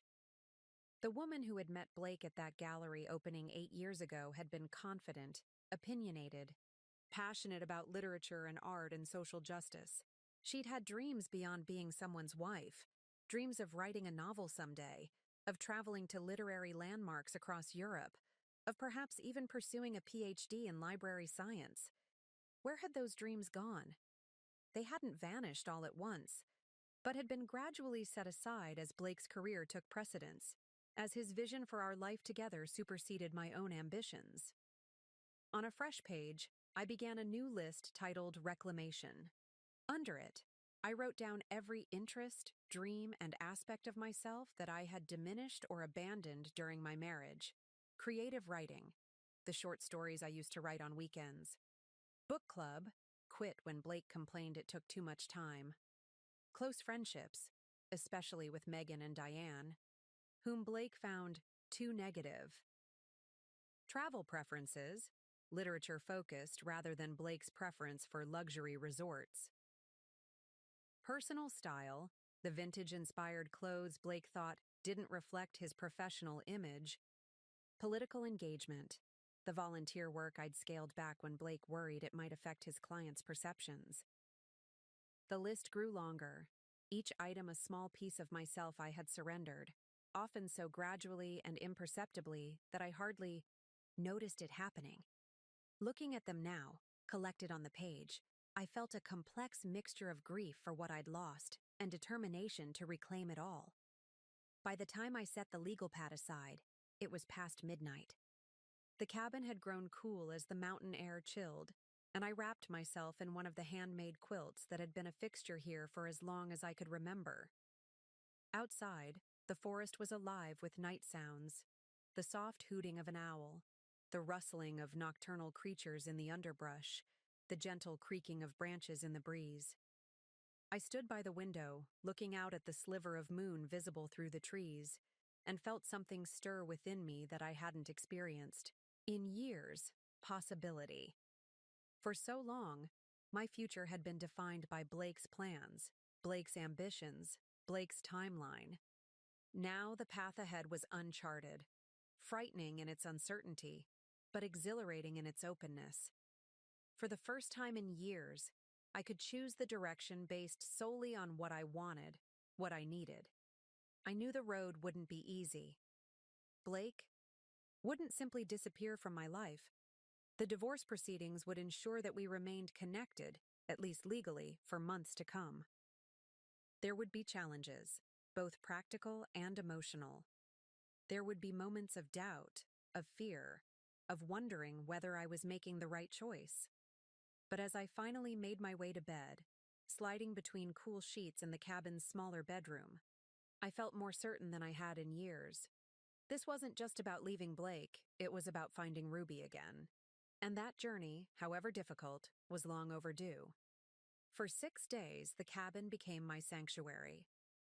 I fell into a simple routine. Mornings spent hiking the nearby trails, afternoons dedicated to reading and writing, evenings planning my path forward. The solitude that might once have felt oppressive now felt like a gift. Space to think without Blake's influence coloring my perspective, without the well-meaning but sometimes overwhelming concern of my parents. I checked in with them daily, brief calls to assure them I was safe and well. Spoke with my lawyer twice, updating her on the confrontation with Blake and confirming our strategy moving forward. But otherwise, I remained disconnected from the outside world, deliberately avoiding the barrage of texts and calls that continued to light up my phone from Blake, from Jessica, from curious friends and family members who had heard about the dramatic dinner. By the 7th day, I woke with a clarity I hadn't felt in years. The mountain air, the distance, the time for reflection, all had combined to strengthen my resolve. I was ready to return, not to my old life, but to begin constructing a new one on my own terms. I packed my belongings methodically, cleaning the cabin to leave it ready for the next family member who might seek its solace. As I loaded my suitcase into my father's car, he had arranged for a friend to drive it up so I could return independently. I took one last look at the weathered structure that had sheltered me during this crucial transition. "Thank you," I whispered, feeling only slightly foolish for addressing a building. But the sentiment was genuine. This place had held space for my transformation, had witnessed my shift from confusion and hurt to determination and purpose. The drive back to town was as thoughtful as the drive up had been, but with a different quality to my reflections. No longer focused on what I was leaving behind, I found myself looking ahead, mentally preparing for the necessary confrontations and decisions that awaited me. My first stop wasn't my parents' house as they expected, but the house I had shared with Blake. I needed to retrieve important documents and personal items before the divorce proceedings advanced further. I had confirmed with my lawyer that I had every right to enter the property, as my name was still on the deed and I hadn't formally moved out. As I pulled into the driveway, I noted with relief that Blake's car wasn't there. Using my key, I entered what now felt like a stranger's home, familiar in its layout and furnishings, but foreign in its energy. I moved directly to the home office, gathering my birth certificate, passport, and other important documents from the filing cabinet. Next, I collected family heirlooms and irreplaceable personal items, my grandmother's jewelry box, photo albums from before my marriage, the first edition Austen novels my college mentor had gifted me upon graduation. I was carefully wrapping these books when I heard the front door open and close, footsteps in the entryway, then Blake's voice calling out tentatively, "Ruby, is that you? Your car's in the driveway." I took a deep breath, steadying myself. This confrontation was inevitable, and perhaps it was better to have it now, on my terms, than to keep avoiding it. "In the office," I called back, continuing to pack my belongings into a small cardboard box I'd brought for this purpose. Blake appeared in the doorway, his appearance notably more disheveled than his usual impeccable standard. His shirt was wrinkled, his hair uncombed, dark circles shadowing his eyes. He looked, I realized with detached interest, like a man who had genuinely suffered during my absence. "You're back," he said, stating the obvious in a way that suggested he wasn't quite prepared for this moment despite undoubtedly rehearsing it for days. "Just briefly, I clarified, sealing the box with packing tape. I'm collecting some important items. Blake's eyes moved from my face to the box, comprehension dawning. You're really going through with this? It wasn't a question, but I answered anyway. Yes. He moved further into the room, maintaining a careful distance as if afraid I might bolt if he came too close. Ruby, please. Can we just talk? Really talk, without your parents or lawyers or anyone else involved? The request seemed reasonable. On its surface, what could be more natural than two married adults discussing the future of their relationship privately? But I recognized it for what it was. Blake's attempt to regain control of the narrative, to deploy his considerable persuasive skills without witnesses or buffers. There's nothing to discuss that can't be handled through our lawyers, I said, lifting the box. The division of assets, the house, all of it can be negotiated through proper channels. This isn't about assets, Blake insisted, moving to block the doorway as I approached. This is about us. 5 years of marriage. A life. We built together. You can't just throw that away without even trying to save it. I set the box down on the desk, recognizing that this conversation needed to happen before I could truly move forward. Blake, what exactly do you think there is to save? You've been having an affair with my cousin for 8 months. You brought her to a family dinner to announce you were leaving me. Those aren't actions of someone invested in saving a marriage.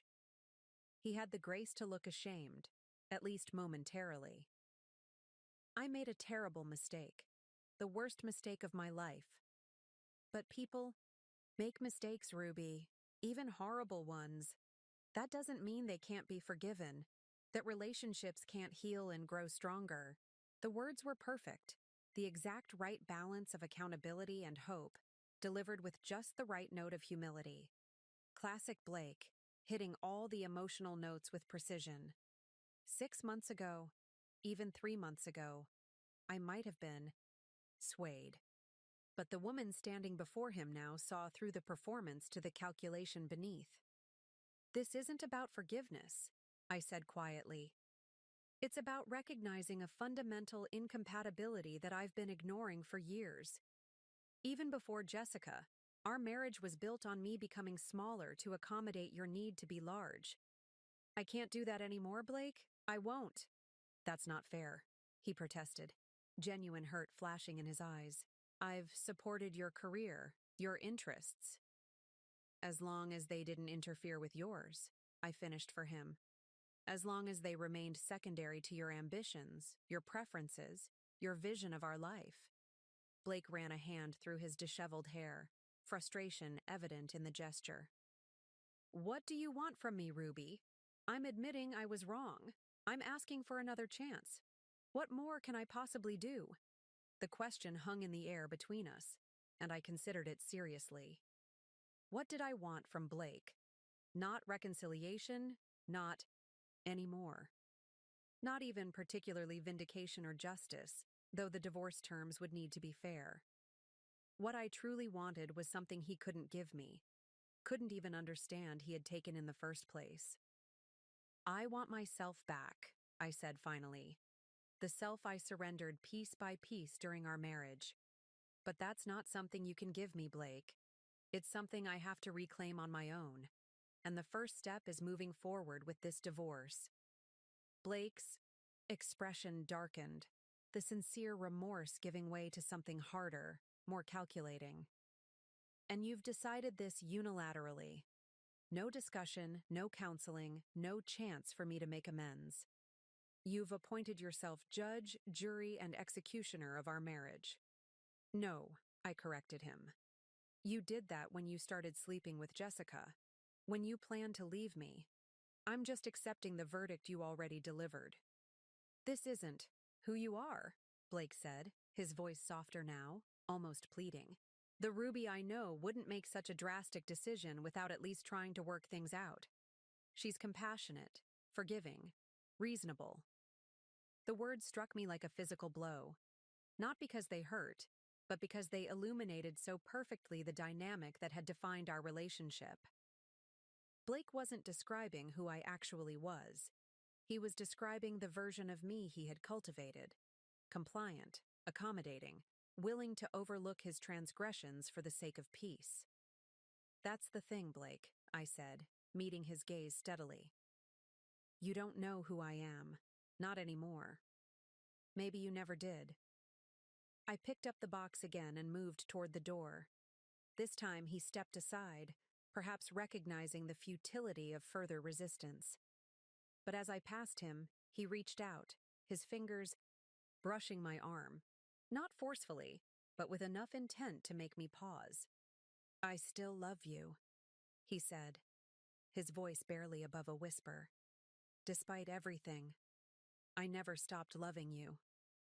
For a moment, I allowed myself to remember the early days of our relationship, the genuine connection we'd shared, the hopes we'd nurtured, the future we'd planned together.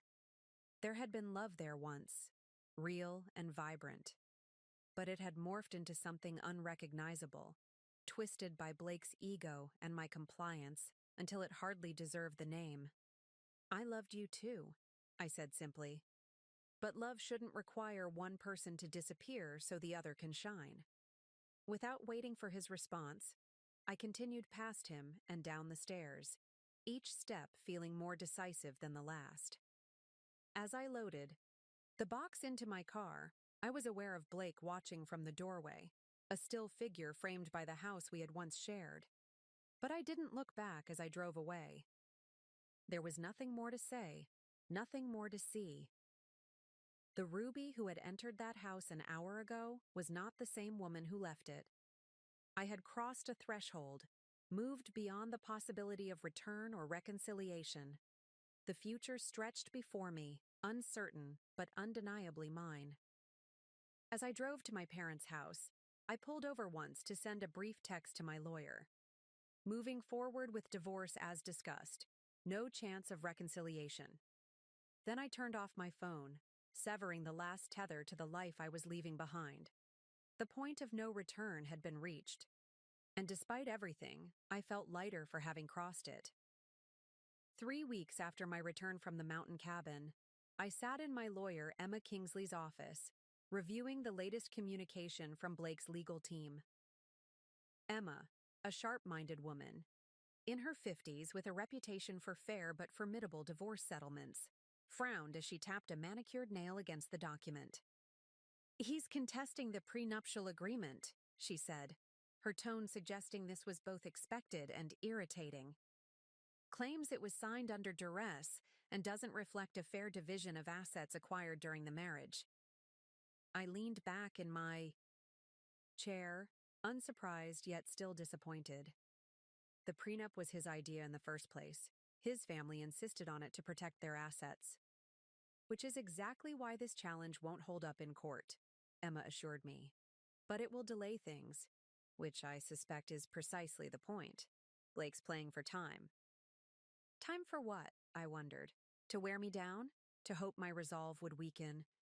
To find new leverage to pressure me into reconciliation? All seemed equally plausible given what I knew of Blake's strategic mind.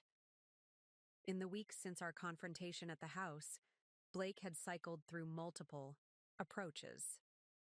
First came the remorseful texts and voicemails, pleading for another chance.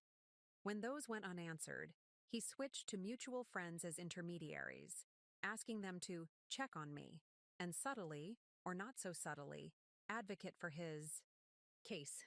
When I politely but firmly shut down those conversations, he escalated to more dramatic gestures. Flowers delivered to my parents' house, a handwritten letter detailing all the ways he would change, even showing up at the library where I worked, with tearful apologies that left my colleagues uncomfortable and me mortified. Each attempt felt more desperate than the last, but also more manipulative, as if he were working through a playbook of tactics to regain control. None of them touched the core of me anymore. The Ruby who might have been swayed by such displays had been left behind in that mountain cabin, replaced by a woman who recognized these gestures for what they were: performances designed to elicit a specific emotional response rather than genuine efforts at amends. There's something else, Emma said, pulling another document from her folder. Blake's claiming that certain assets should be considered separate property despite being acquired during the marriage. Specifically, the Riverside property investments and his recent promotion bonus. I raised an eyebrow. The same Riverside project he was collaborating on with Jessica? Emma nodded, a hint of satisfaction in her expression. The very same. Which gives us interesting leverage, especially if we can demonstrate that their relationship might have factored into business dealings. I'm not looking to destroy him, Emma, I said quietly. I just want what's fair. Fair would have been your husband not sleeping with your cousin, she replied bluntly. We're well past fair.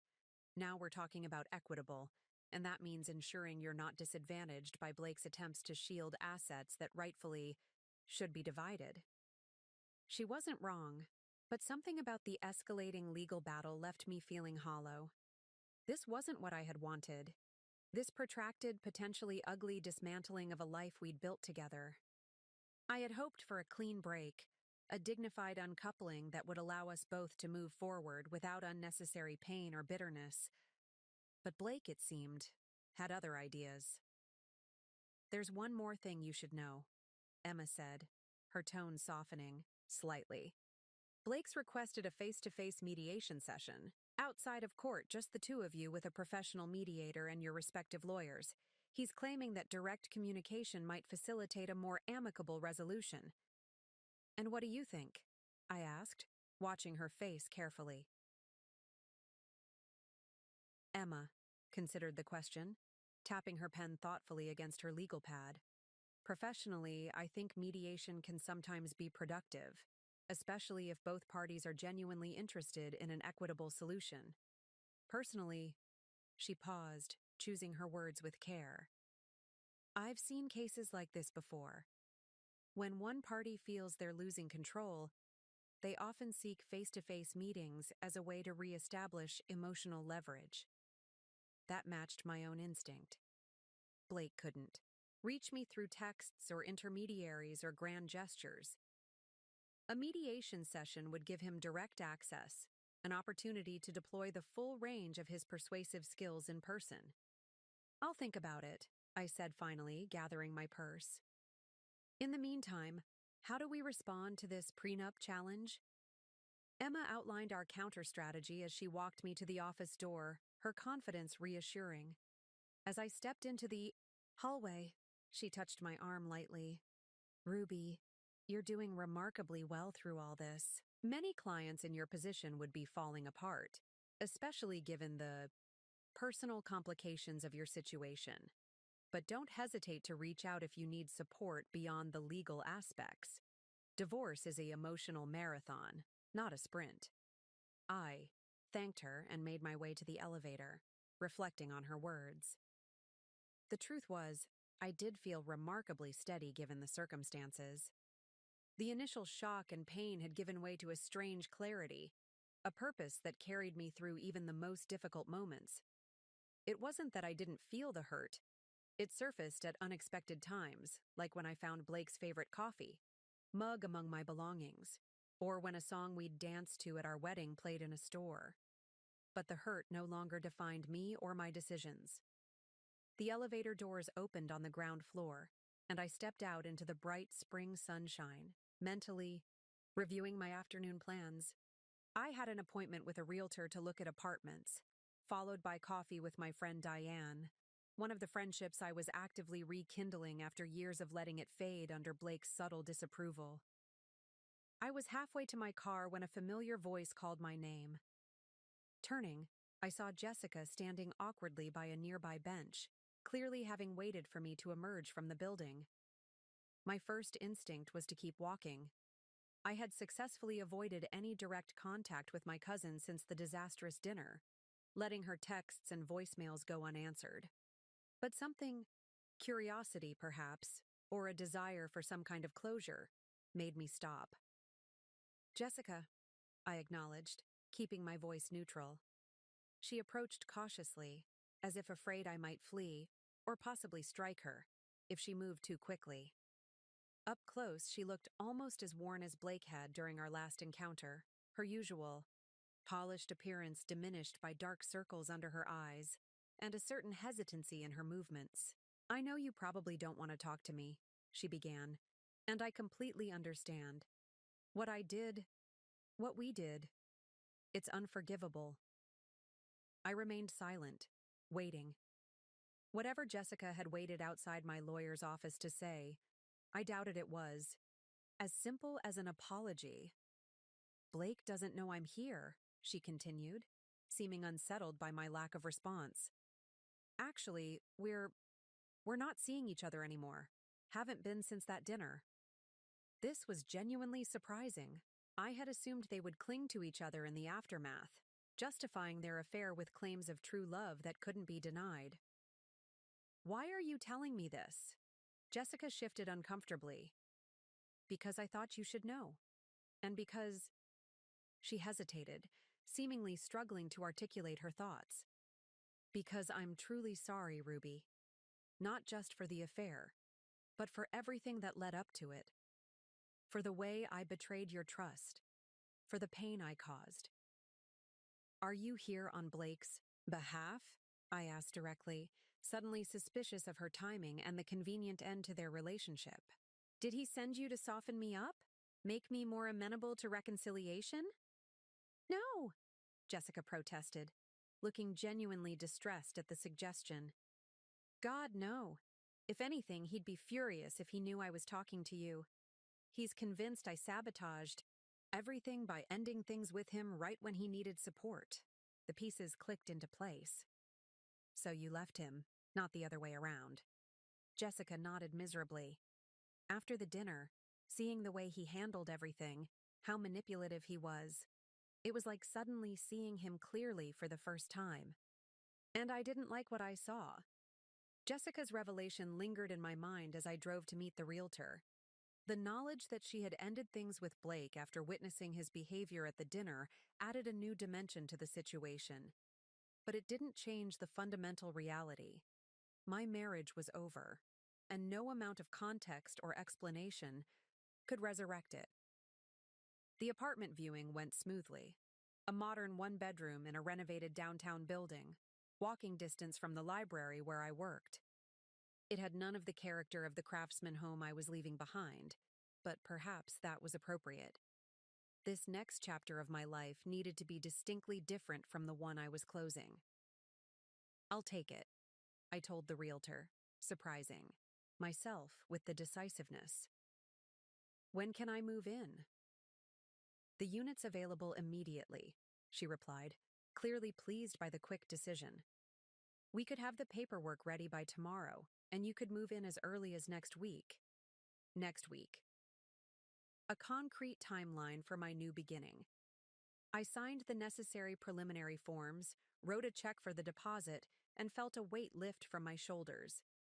This tangible step forward, a space that would be mine alone, untainted by memories of Blake, felt like a victory, small but significant.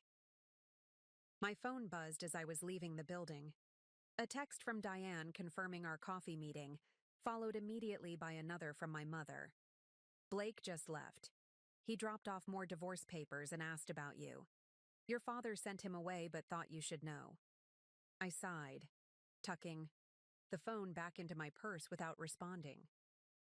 Blake's persistence was becoming increasingly intrusive, the legal maneuvers and personal visits forming a pattern that felt less like the actions of a man seeking reconciliation and more like someone unwilling to relinquish control. The coffee shop where I was meeting Diane was crowded, the afternoon rush filling every table. I spotted her in the corner, her auburn hair pulled back in a loose bun, a stack of papers spread before her, likely student essays from the high school English classes she taught. She looked up as I approached, her face breaking into a wide smile. "Ruby," she exclaimed, gathering her papers to make room. "God, it's good to see you. It's been too long." "That's my fault," I admitted, settling into the chair across from her. "I let too many friendships slide these past few years." Diane waved away my apology. Water under the bridge. Besides, I understand how it happens. Relationships take up space, and sometimes other connections get squeezed out, especially when your partner isn't exactly encouraging them. The gentle acknowledgement of Blake's influence touched me. Diane had always seen through him, had noticed the subtle ways he isolated me long before I recognized the pattern myself. It was one of the reasons our friendship had faded. Blake had found her too negative, too willing to question the perfect image of our marriage he worked so hard to project. Still, I said, I'm sorry, and grateful that you're willing to pick up where we left off. Diane reached across the table to squeeze my hand. Always. Now, catch me up on everything. The divorce, the apartment hunting, how you're really doing? Beneath that impressively composed exterior. For the next hour, I did exactly that. The words poured out of me. The discovery of Blake's affair, the confrontation at the dinner, my retreat to the cabin, and the ongoing legal battle. Diane listened, attentively, asking thoughtful questions, but mostly just providing the space for me to process out loud. "And Jessica actually sought you out to apologize?" she asked when I reached that part of the story. "That's unexpected." "It was," I agreed. "And I'm still not entirely sure what to make of it. Part of me wonders if it's some elaborate strategy Blake concocted, but she seemed genuinely distressed by how everything unfolded." Diane considered this. "People are complicated. Jessica did something terrible, unforgivable, really. But that doesn't mean she can't genuinely regret it or want to make amends. The question is whether her regret matters to you at all." "I don't know," I admitted. "Right now, I'm focused on moving forward. Processing Jessica's feelings or potential redemption isn't high on my priority list." "Fair enough," Diane nodded. "And what about Blake? You mentioned he's contesting the prenup. Do you think he's doing it to drag things out or because he genuinely believes he has a case?" I stirred my coffee, considering the question. "Both, maybe. Blake never does anything for just one reason. He's strategic, always thinking several moves ahead. The longer he can delay the divorce, the more opportunities he has to change my mind." "And is there any chance of that?" Diane asked carefully. "Of you changing your mind?" "No," I said without hesitation. "What Blake and Jessica did, it was a betrayal, yes, but it was also a revelation. It showed me how unhealthy our relationship had become, how much of myself I'd surrendered without even realizing it. There's no going back from that kind of clarity." Diane nodded, satisfied with my answer. "Good, because the Ruby I knew before Blake would never settle for being someone's second choice or consolation prize. I'm glad to see that Ruby is still in there."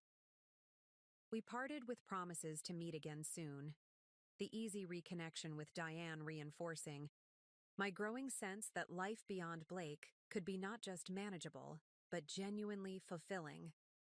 The friendships I was rekindling, the new apartment, the gradual reclamation of interests and passions I'd set aside, all were pieces of a new mosaic I was constructing, one distinct from the life I'd shared with Blake. I was still contemplating this as I drove to my parents' house, the spring evening settling softly around the city. The days were growing longer, the harsh winter giving way to new growth, a parallel to my own transition that wasn't lost on me. My father's car was in the driveway when I arrived, but my mother's was conspicuously absent, unusual for this time of day, when they were typically both home preparing dinner together, one of their long-standing rituals. I let myself in, calling out a greeting as I entered. "Dad? I'm back from the apartment viewing. Where's Mom?" No answer came, but I heard movement from the living room. Assuming my father was engrossed in a book or perhaps on a phone call, I made my way down the hallway, already formulating how I would describe the apartment I'd just leased. I stopped short in the living room doorway. My father wasn't there. Blake was. He sat in my father's favorite armchair, an envelope on the coffee table before him, his posture tense despite his attempt at a casual demeanor. He looked up as I entered, his expression a careful blend of contrition and determination. "Blake," I said, my voice steadier than I expected it to be. "What are you doing here? Where are my parents?" "Your mother had a garden club meeting," he replied. "Your father got called in to help a friend with car trouble. They should be back in an hour or so." The calculated timing, waiting until I would be alone with him, sent a chill through me. "You need to leave. Now." "Ruby, please," he said, rising from the chair. "Just hear me out. 10 minutes. That's all I'm asking. Then I'll go if you still want me to." I remained in the doorway, maintaining the distance between us. "Anything you have to say can be communicated through our lawyers. You know that." "Some things can't be conveyed through legal documents," Blake insisted, gesturing to the envelope on the coffee table. "This is important, Ruby. It's about our future." "We don't have a future, Blake. Not together." "I signed a lease on a new apartment today. I'm moving forward with the divorce. There's nothing left to discuss." Something flickered across Blake's face. Surprise, perhaps, or frustration that I was continuing to deviate from his script. He hadn't expected me to have progressed so far in my plans without him, to be making decisions independently of his influence. "An apartment?" he echoed. "Ruby, that's ridiculous. We have a home, a beautiful home that we chose together. Why would you downgrade to some apartment when you don't have to?" The question was so perfectly Blake, focused on appearances, on what seemed appropriate or advantageous from a social perspective, rather than what I actually wanted or needed. It reminded me, with stark clarity, of how fundamentally mismatched we had become. "Because I want a fresh start," I said simply.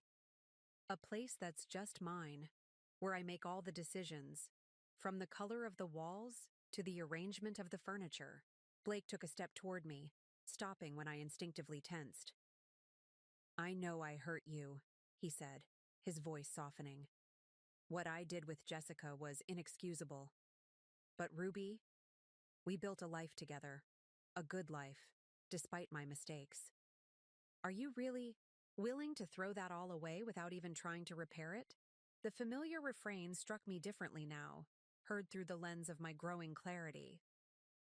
Blake wasn't truly asking if I was willing to abandon our marriage. He was asking if I was willing to abandon the narrative he had constructed for us, the carefully managed image of a perfect partnership that had never actually existed. "This isn't about Jessica," I said quietly. "Or not just about her.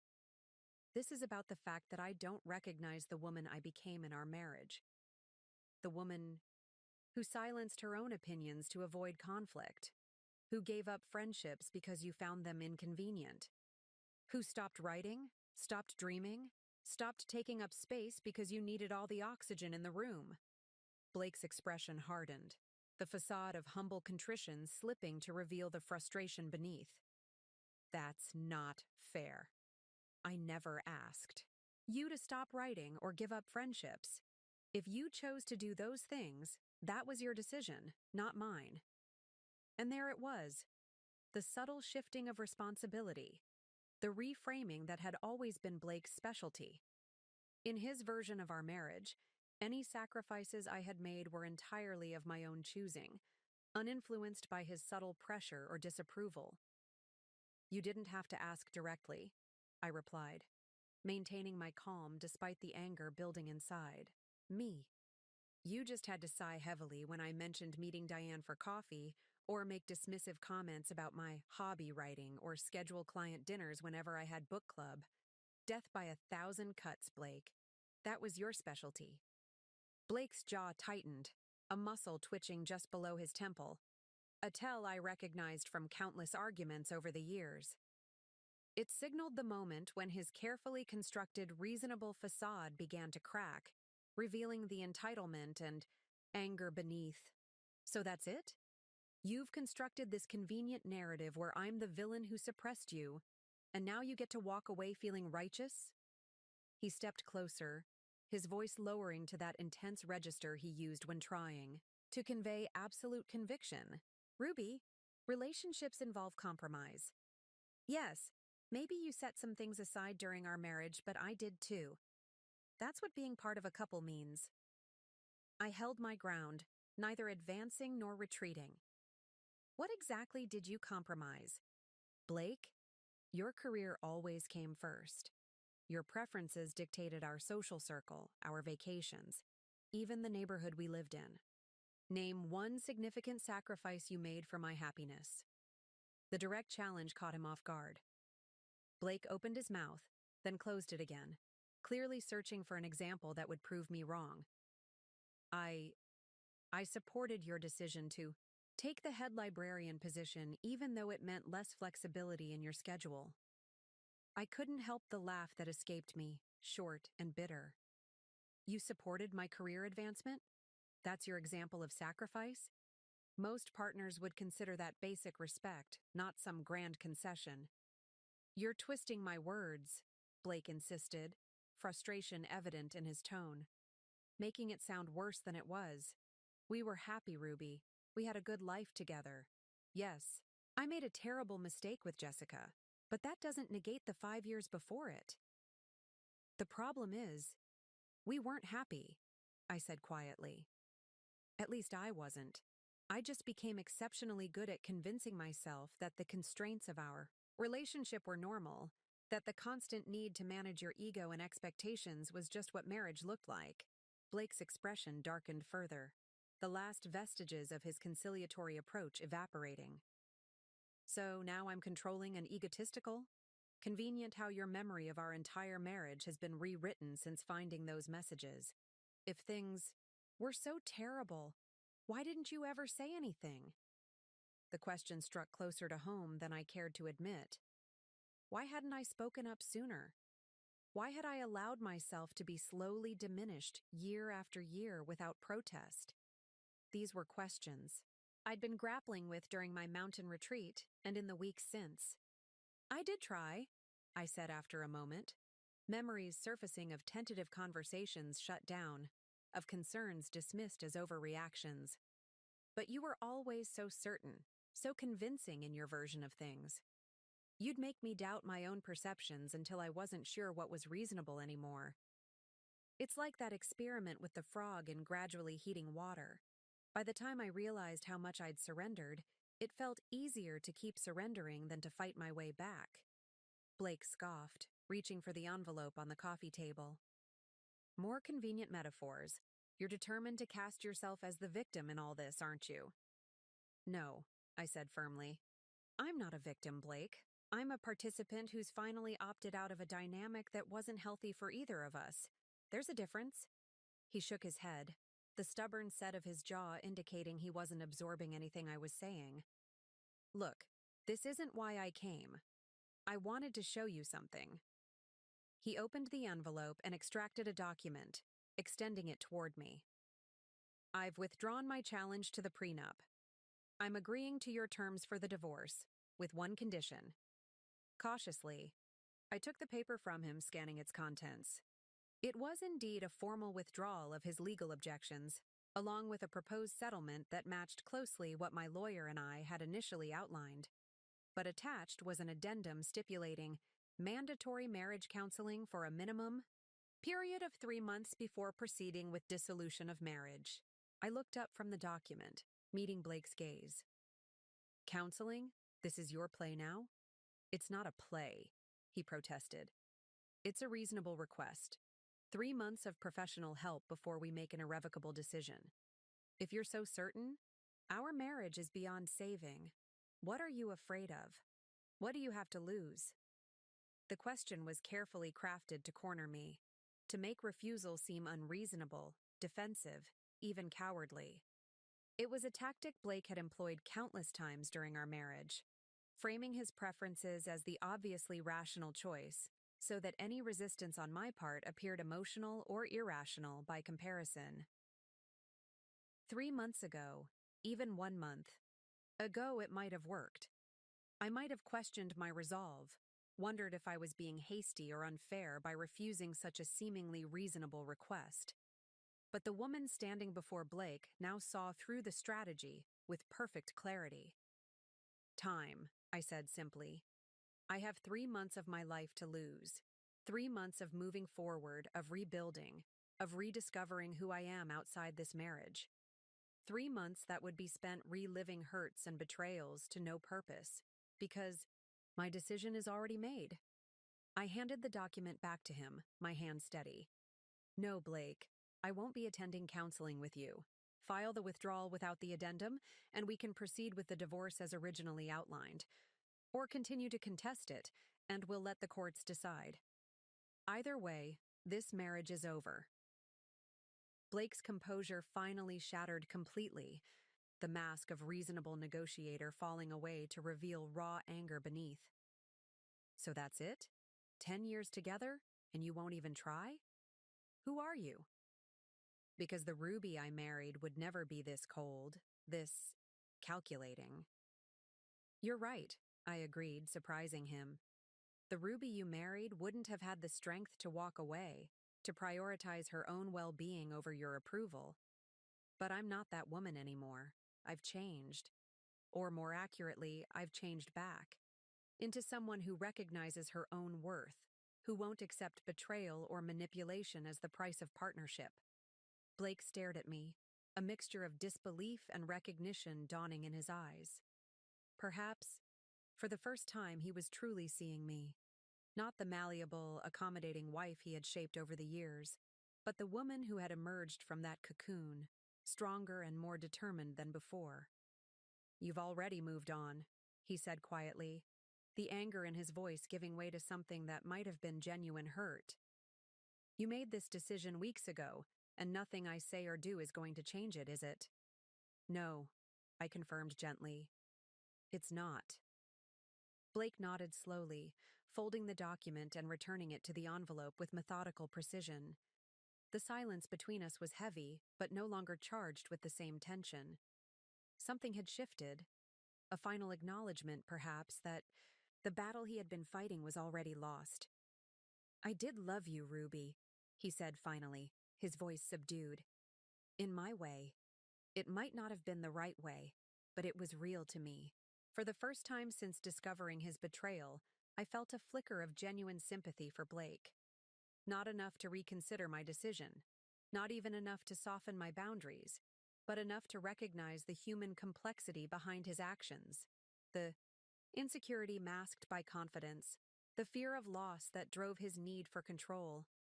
I know, I said quietly. I loved you too, but love isn't enough when it costs you yourself. 6 months later, autumn painted the city in shades of gold and crimson as I unlocked the door to my apartment, arms laden with groceries and a bouquet of dahlias I'd impulsively purchased from a street vendor. The space that had initially felt temporary, even transitional, had gradually transformed into a true home. My home, with every element reflecting my own preferences and choices. Soft gray walls showcased framed prints of my favorite literary landscapes: Pemberley, Thornfield, Hall Manderley, alongside photographs from my recent weekend trips exploring nearby small towns and hiking trails. Bookshelves lined one wall of the living room, organized not by Blake's preferred system of color and size, but by my own more intuitive groupings of theme and emotional resonance. A writing desk positioned near the window overlooked the park. Across the street, its surface scattered with notes for the novel I'd finally begun writing after years of relegating my creativity to someday. The divorce had been finalized 3 months earlier, Blake ultimately withdrawing his objections after our confrontation at my parents' house. The settlement had been fair, perhaps even generous on his part, whether from genuine remorse or a desire to expedite the process and preserve his professional reputation.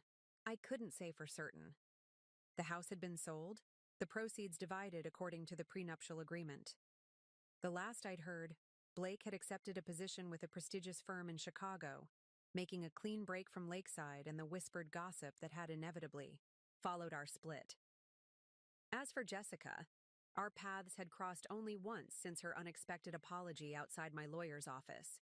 At my great-aunt Maureen's 80th birthday celebration 2 months ago, we had exchanged brief civil greetings before naturally gravitating to opposite ends of the gathering.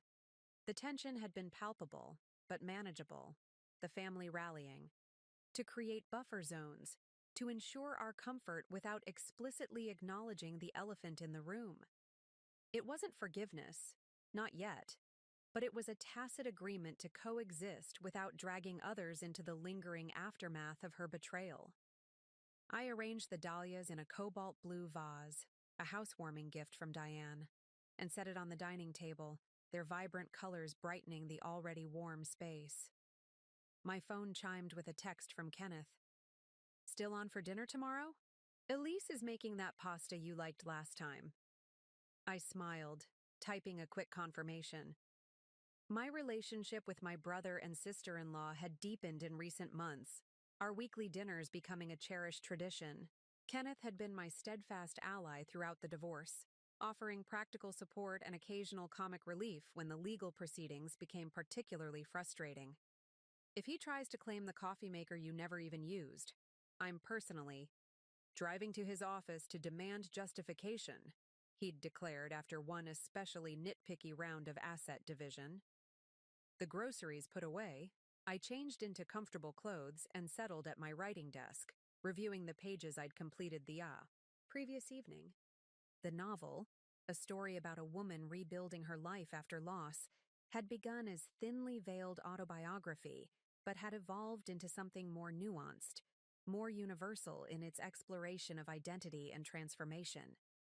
My protagonist wasn't me, not exactly, though she carried echoes of my experiences transformed through the alchemy of fiction. Writing had become my anchor in this new reality, a daily practice that connected me to my authentic self after years of disconnection. The words didn't always flow easily, and some days produced more frustration than progress. But the act itself, of claiming time and space for my own creative expression, felt revolutionary after so long of treating my writing as an indulgence, to be fitted around the edges of real responsibilities. My phone chimed again, this time with an email notification from the library board, confirming my proposal for a new community program. A series of writing workshops for women in transition, whether through divorce, career change, empty nesting, or other life shifts. The idea had come to me during a conversation with my therapist, another new addition to my life, part of my commitment to processing the marriage and its aftermath in healthy ways, rather than simply pushing forward without reflection. Many women lose their connection to their own voice during relationships, Dr. Winters had observed during one of our sessions. Finding ways to reclaim and strengthen that voice can be deeply healing, not just for you, but potentially for others, experiencing similar transitions. The board's enthusiastic approval of the program felt like confirmation that I was moving in the right direction, that the painful dismantling of my marriage could yield something constructive, even beautiful, in its aftermath. The workshops would begin in January, a fitting start to a new year, a new chapter. A knock at my door interrupted my thoughts. Puzzled, I wasn't expecting anyone. I approached cautiously and checked the peephole.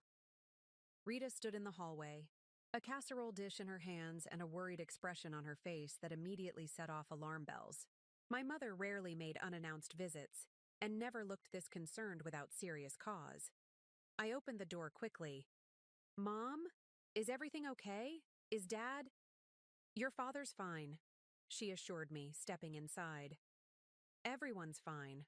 I thought you might want some company tonight, and I brought lasagna." The forced casualness in her tone only increased my suspicion. "Mom, what's going on? You're a terrible liar. Always have been."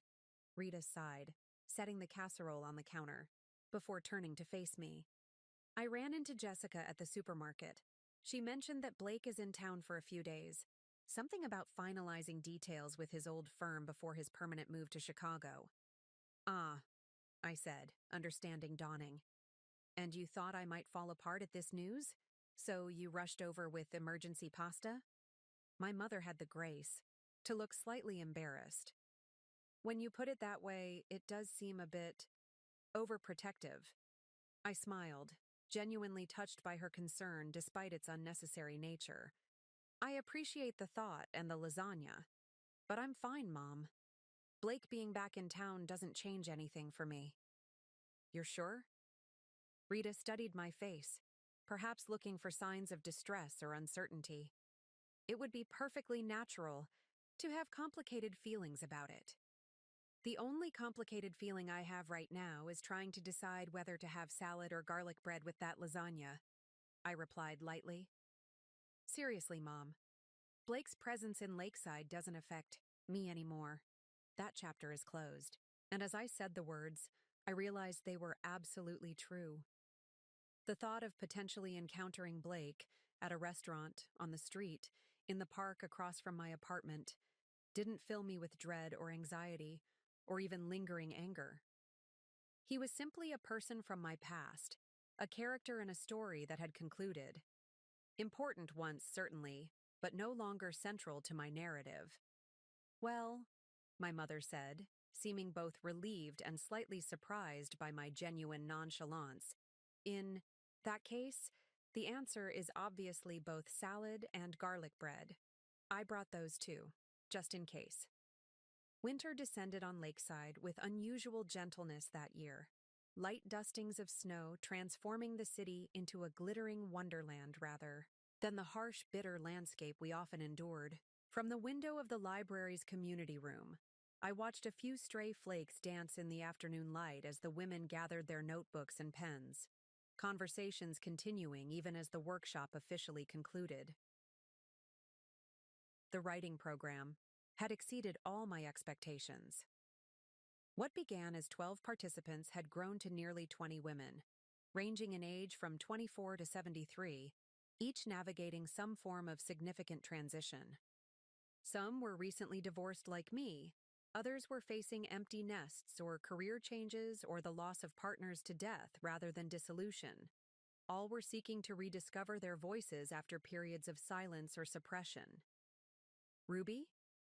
Elaine, a soft-spoken woman in her 60s who had joined the group after her husband's passing, approached with her notebook clutched to her chest. I wanted to thank you. Today's prompt about reclaiming joy, it helped me remember things I thought were lost forever. I smiled, touched by her words. I'm so glad. That's exactly what these workshops are meant to do. Help us reconnect with parts of ourselves that may have been set aside or forgotten. It's working, she assured me, her eyes bright with unshed tears. For all of us, I think. You've created something special here. After Elaine left, I remained in the community room, gathering scattered handouts and straightening chairs. The prompt we'd explored today, write about a moment of unexpected joy you experienced during your transition, had yielded powerful responses, including my own reflection on the morning I'd woken in my new apartment and realized I could arrange my day exactly as I pleased, answering to no expectations but my own. That small freedom had sparked a kind of bubbling delight I hadn't experienced in years, a reminder that while transitions involved loss, they also created space for discovery and pleasure in the most ordinary moments. It was a truth I found myself returning to repeatedly as I navigated this new phase of my life. My phone vibrated with a text from Diane. Drink still on for tonight? Kenneth and Elise are joining too. I sent a quick confirmation before gathering my materials and heading to my office. The small space, with its wall of windows overlooking the library's courtyard garden, had become a sanctuary of sorts, a place where I balanced my professional responsibilities with the creative projects that increasingly defined my personal life. The novel was progressing steadily, each chapter revealing new insights not just about my protagonist's journey, but about my own. Writing her story had become a form of meditation, a way to process my experiences through the protective lens of fiction. My therapist, Dr. Winters, had noted the parallel healing trajectories. As my character found her way forward, so did I. Fiction gives us distance to examine truths that might be too painful to confront directly, she'd observed during our last session. Your protagonist is both you and not you, allowing for perspective that can be hard to achieve when we're tangled in our own narratives. That perspective had proven invaluable, not just regarding my marriage to Blake, but in understanding larger patterns that had shaped my life long before he entered it. My tendency to prioritize harmony over authenticity, to shrink myself to fit others' expectations. These weren't traits Blake had created, but vulnerabilities he had exploited, sometimes unconsciously, sometimes with deliberate precision.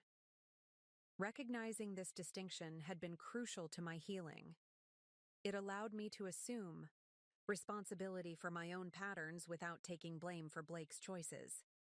It freed me from the binary thinking that had initially dominated my post-separation mindset, where either Blake was entirely villainous or our failed marriage was somehow my fault for not speaking up sooner, more clearly, more persistently. That reality, as always, contained more nuance. Blake had manipulated and betrayed me, yes, but I had also allowed myself to be diminished, had participated in the slow erosion of my own agency. We had co-created a dynamic that ultimately served neither of us well, though the harm it caused was undeniably asymmetrical. This understanding didn't excuse Blake's behavior, particularly his affair with Jessica, but it did illuminate how we had arrived at that breaking point, how the cracks in our foundation had formed long before the ultimate collapse. More importantly, it highlighted the patterns I needed to consciously avoid carrying into future relationships, romantic or otherwise. As I locked my office and headed out into the early winter evening, these reflections continued to unspool in my mind. The past year had been a masterclass in difficult wisdom, painful lessons that, while unwelcome, had ultimately shaped me into someone stronger, more self-aware, more intentional about the boundaries I established and maintained. The bar where I was meeting Diane, Kenneth, and Elise was a cozy downtown spot known for its craft cocktails and intimate atmosphere. Through the window, I could see them already seated at a corner table, heads bent in animated conversation. The sight filled me with a profound gratitude for these relationships I had reclaimed and deepened, for the support system that had carried me through my darkest moments and now celebrated my brightest ones. "There she is," Kenneth called as I approached the table. "The literary genius herself." I rolled my eyes at my brother's characterization but accepted the chair he pulled out for me. "Hardly a genius, just a librarian who writes on the side." "A published librarian who writes on the side," Diane corrected, sliding a cocktail menu toward me. "Don't downplay it, Ruby. That essay in the literary journal was significant." The publication she referred to, a personal essay about reclaiming one's voice after silence, had been accepted by a respected literary journal just 2 weeks earlier. My first official byline as a writer, the fulfillment of a dream I'd nearly abandoned during my marriage. The acceptance email had moved me to tears, not just for the validation it represented, but for the realization that I had finally given myself permission to prioritize this long-deferred passion. "It's just one essay," I demurred. Though secretly, I treasured the accomplishment. "It's a beginning," Elise said kindly. "And beginnings matter." They did indeed. As we ordered drinks and settled into comfortable conversation, I found myself reflecting on all the beginnings I'd embraced over the past year. The new apartment, the writing program, the rekindled friendships, the novel in progress, even the tentative dating experiences I'd recently allowed myself to explore, though nothing serious had yet emerged from these encounters. Each beginning had required courage, a willingness to step into uncertainty after the false security of my marriage. Each had demanded faith in my own resilience, my capacity to build something meaningful from the wreckage of what had been destroyed.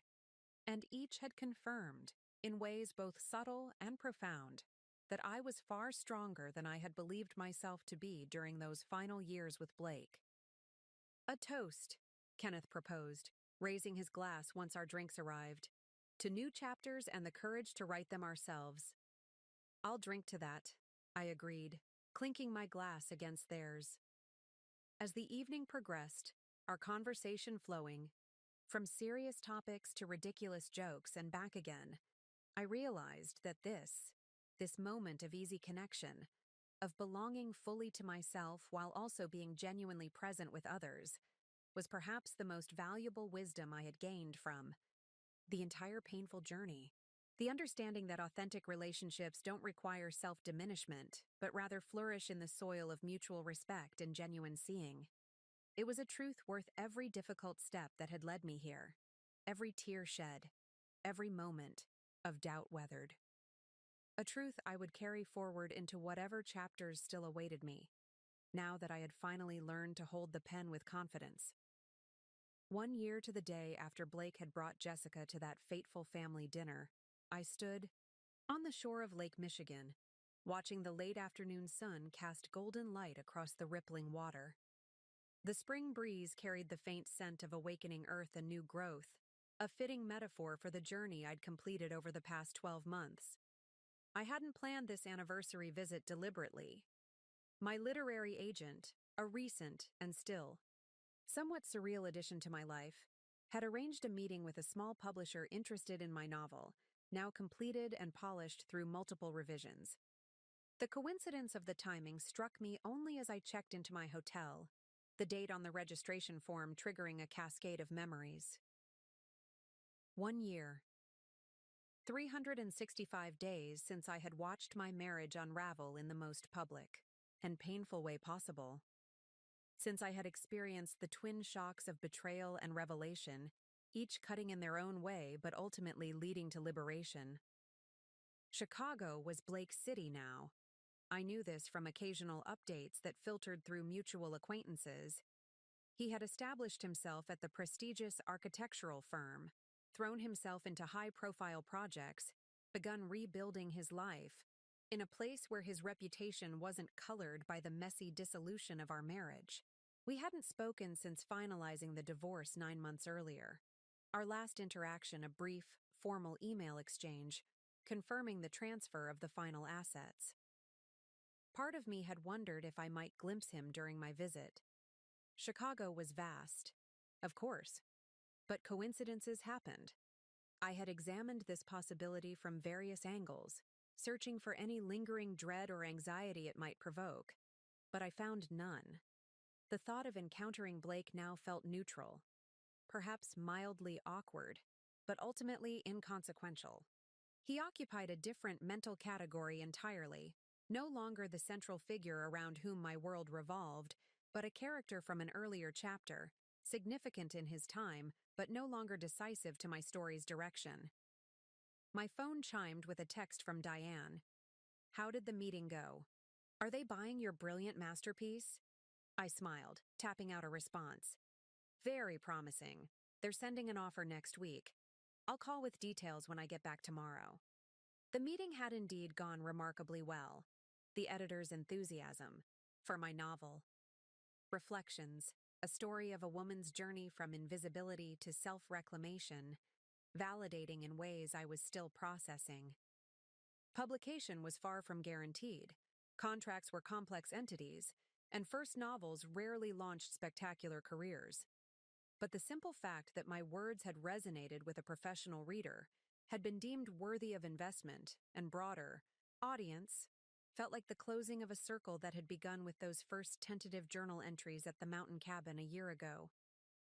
As the sun began its final descent toward the horizon, I left the lakefront and walked toward a small cafe I'd spotted earlier. The warmly lit interior welcomed me with the rich aroma of coffee and freshly baked pastries. I ordered a cappuccino and found a quiet corner table where I could watch the passing parade of locals and tourists outside the window. Opening my journal, a habit I had maintained religiously since my retreat, I found myself writing not about the promising meeting or potential book deal, but about the significance of this anniversary and all that had changed since that night. 1 year ago today, I thought my life was ending. In reality, it was just beginning. The words flowed easily, a reflection not of pain, but of perspective gained through distance and deliberate healing. I wrote about the woman I had been then, already diminished by years of subtle erasure, then shattered by Blake's betrayal with Jessica. About the gradual rebuilding of identity, the reclaiming of passions and relationships and dreams that had been set aside. About the strength I had discovered within myself, a resilience I hadn't known I possessed until circumstances demanded. Yet I was so absorbed in my writing that I didn't immediately notice the woman who had entered the cafe and now stood hesitantly near my table. When I finally glanced up, recognition struck me with physical force. "Ruby," Jessica said softly, her expression a complex blend of surprise and uncertainty. "I thought that might be you." For a moment I simply stared, wondering if I had somehow conjured her through my reflections. But Jessica was undeniably real, standing before me in a tailored coat, her hair shorter than I remembered, her posture tense as she awaited my response. "Jessica?" I acknowledged, closing my journal and setting down my pen. "This is unexpected." "I'm attending a marketing conference," she explained quickly, gesturing vaguely toward downtown. "I saw you through the window and—" She trailed off, seemingly unsure how to complete the thought.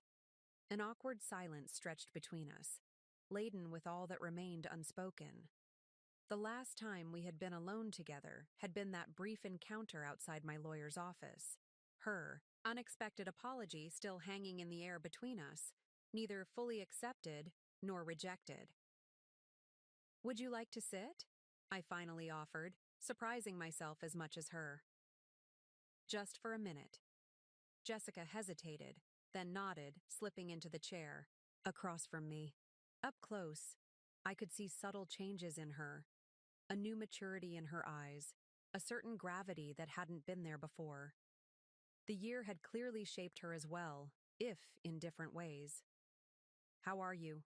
she asked, her tone carefully neutral. "I'm good," I replied, finding that I meant it genuinely. "Really good, actually. I'm here meeting with a publisher about my novel." Jessica's eyes widened slightly. "You wrote a novel? That's that's amazing, Ruby. You always talked about writing someday, but—" She stopped abruptly, perhaps remembering that her awareness of my deferred dreams came partly through Blake, through conversations they shouldn't have been having. "Yes," I said simply. "Someday finally arrived. What about you?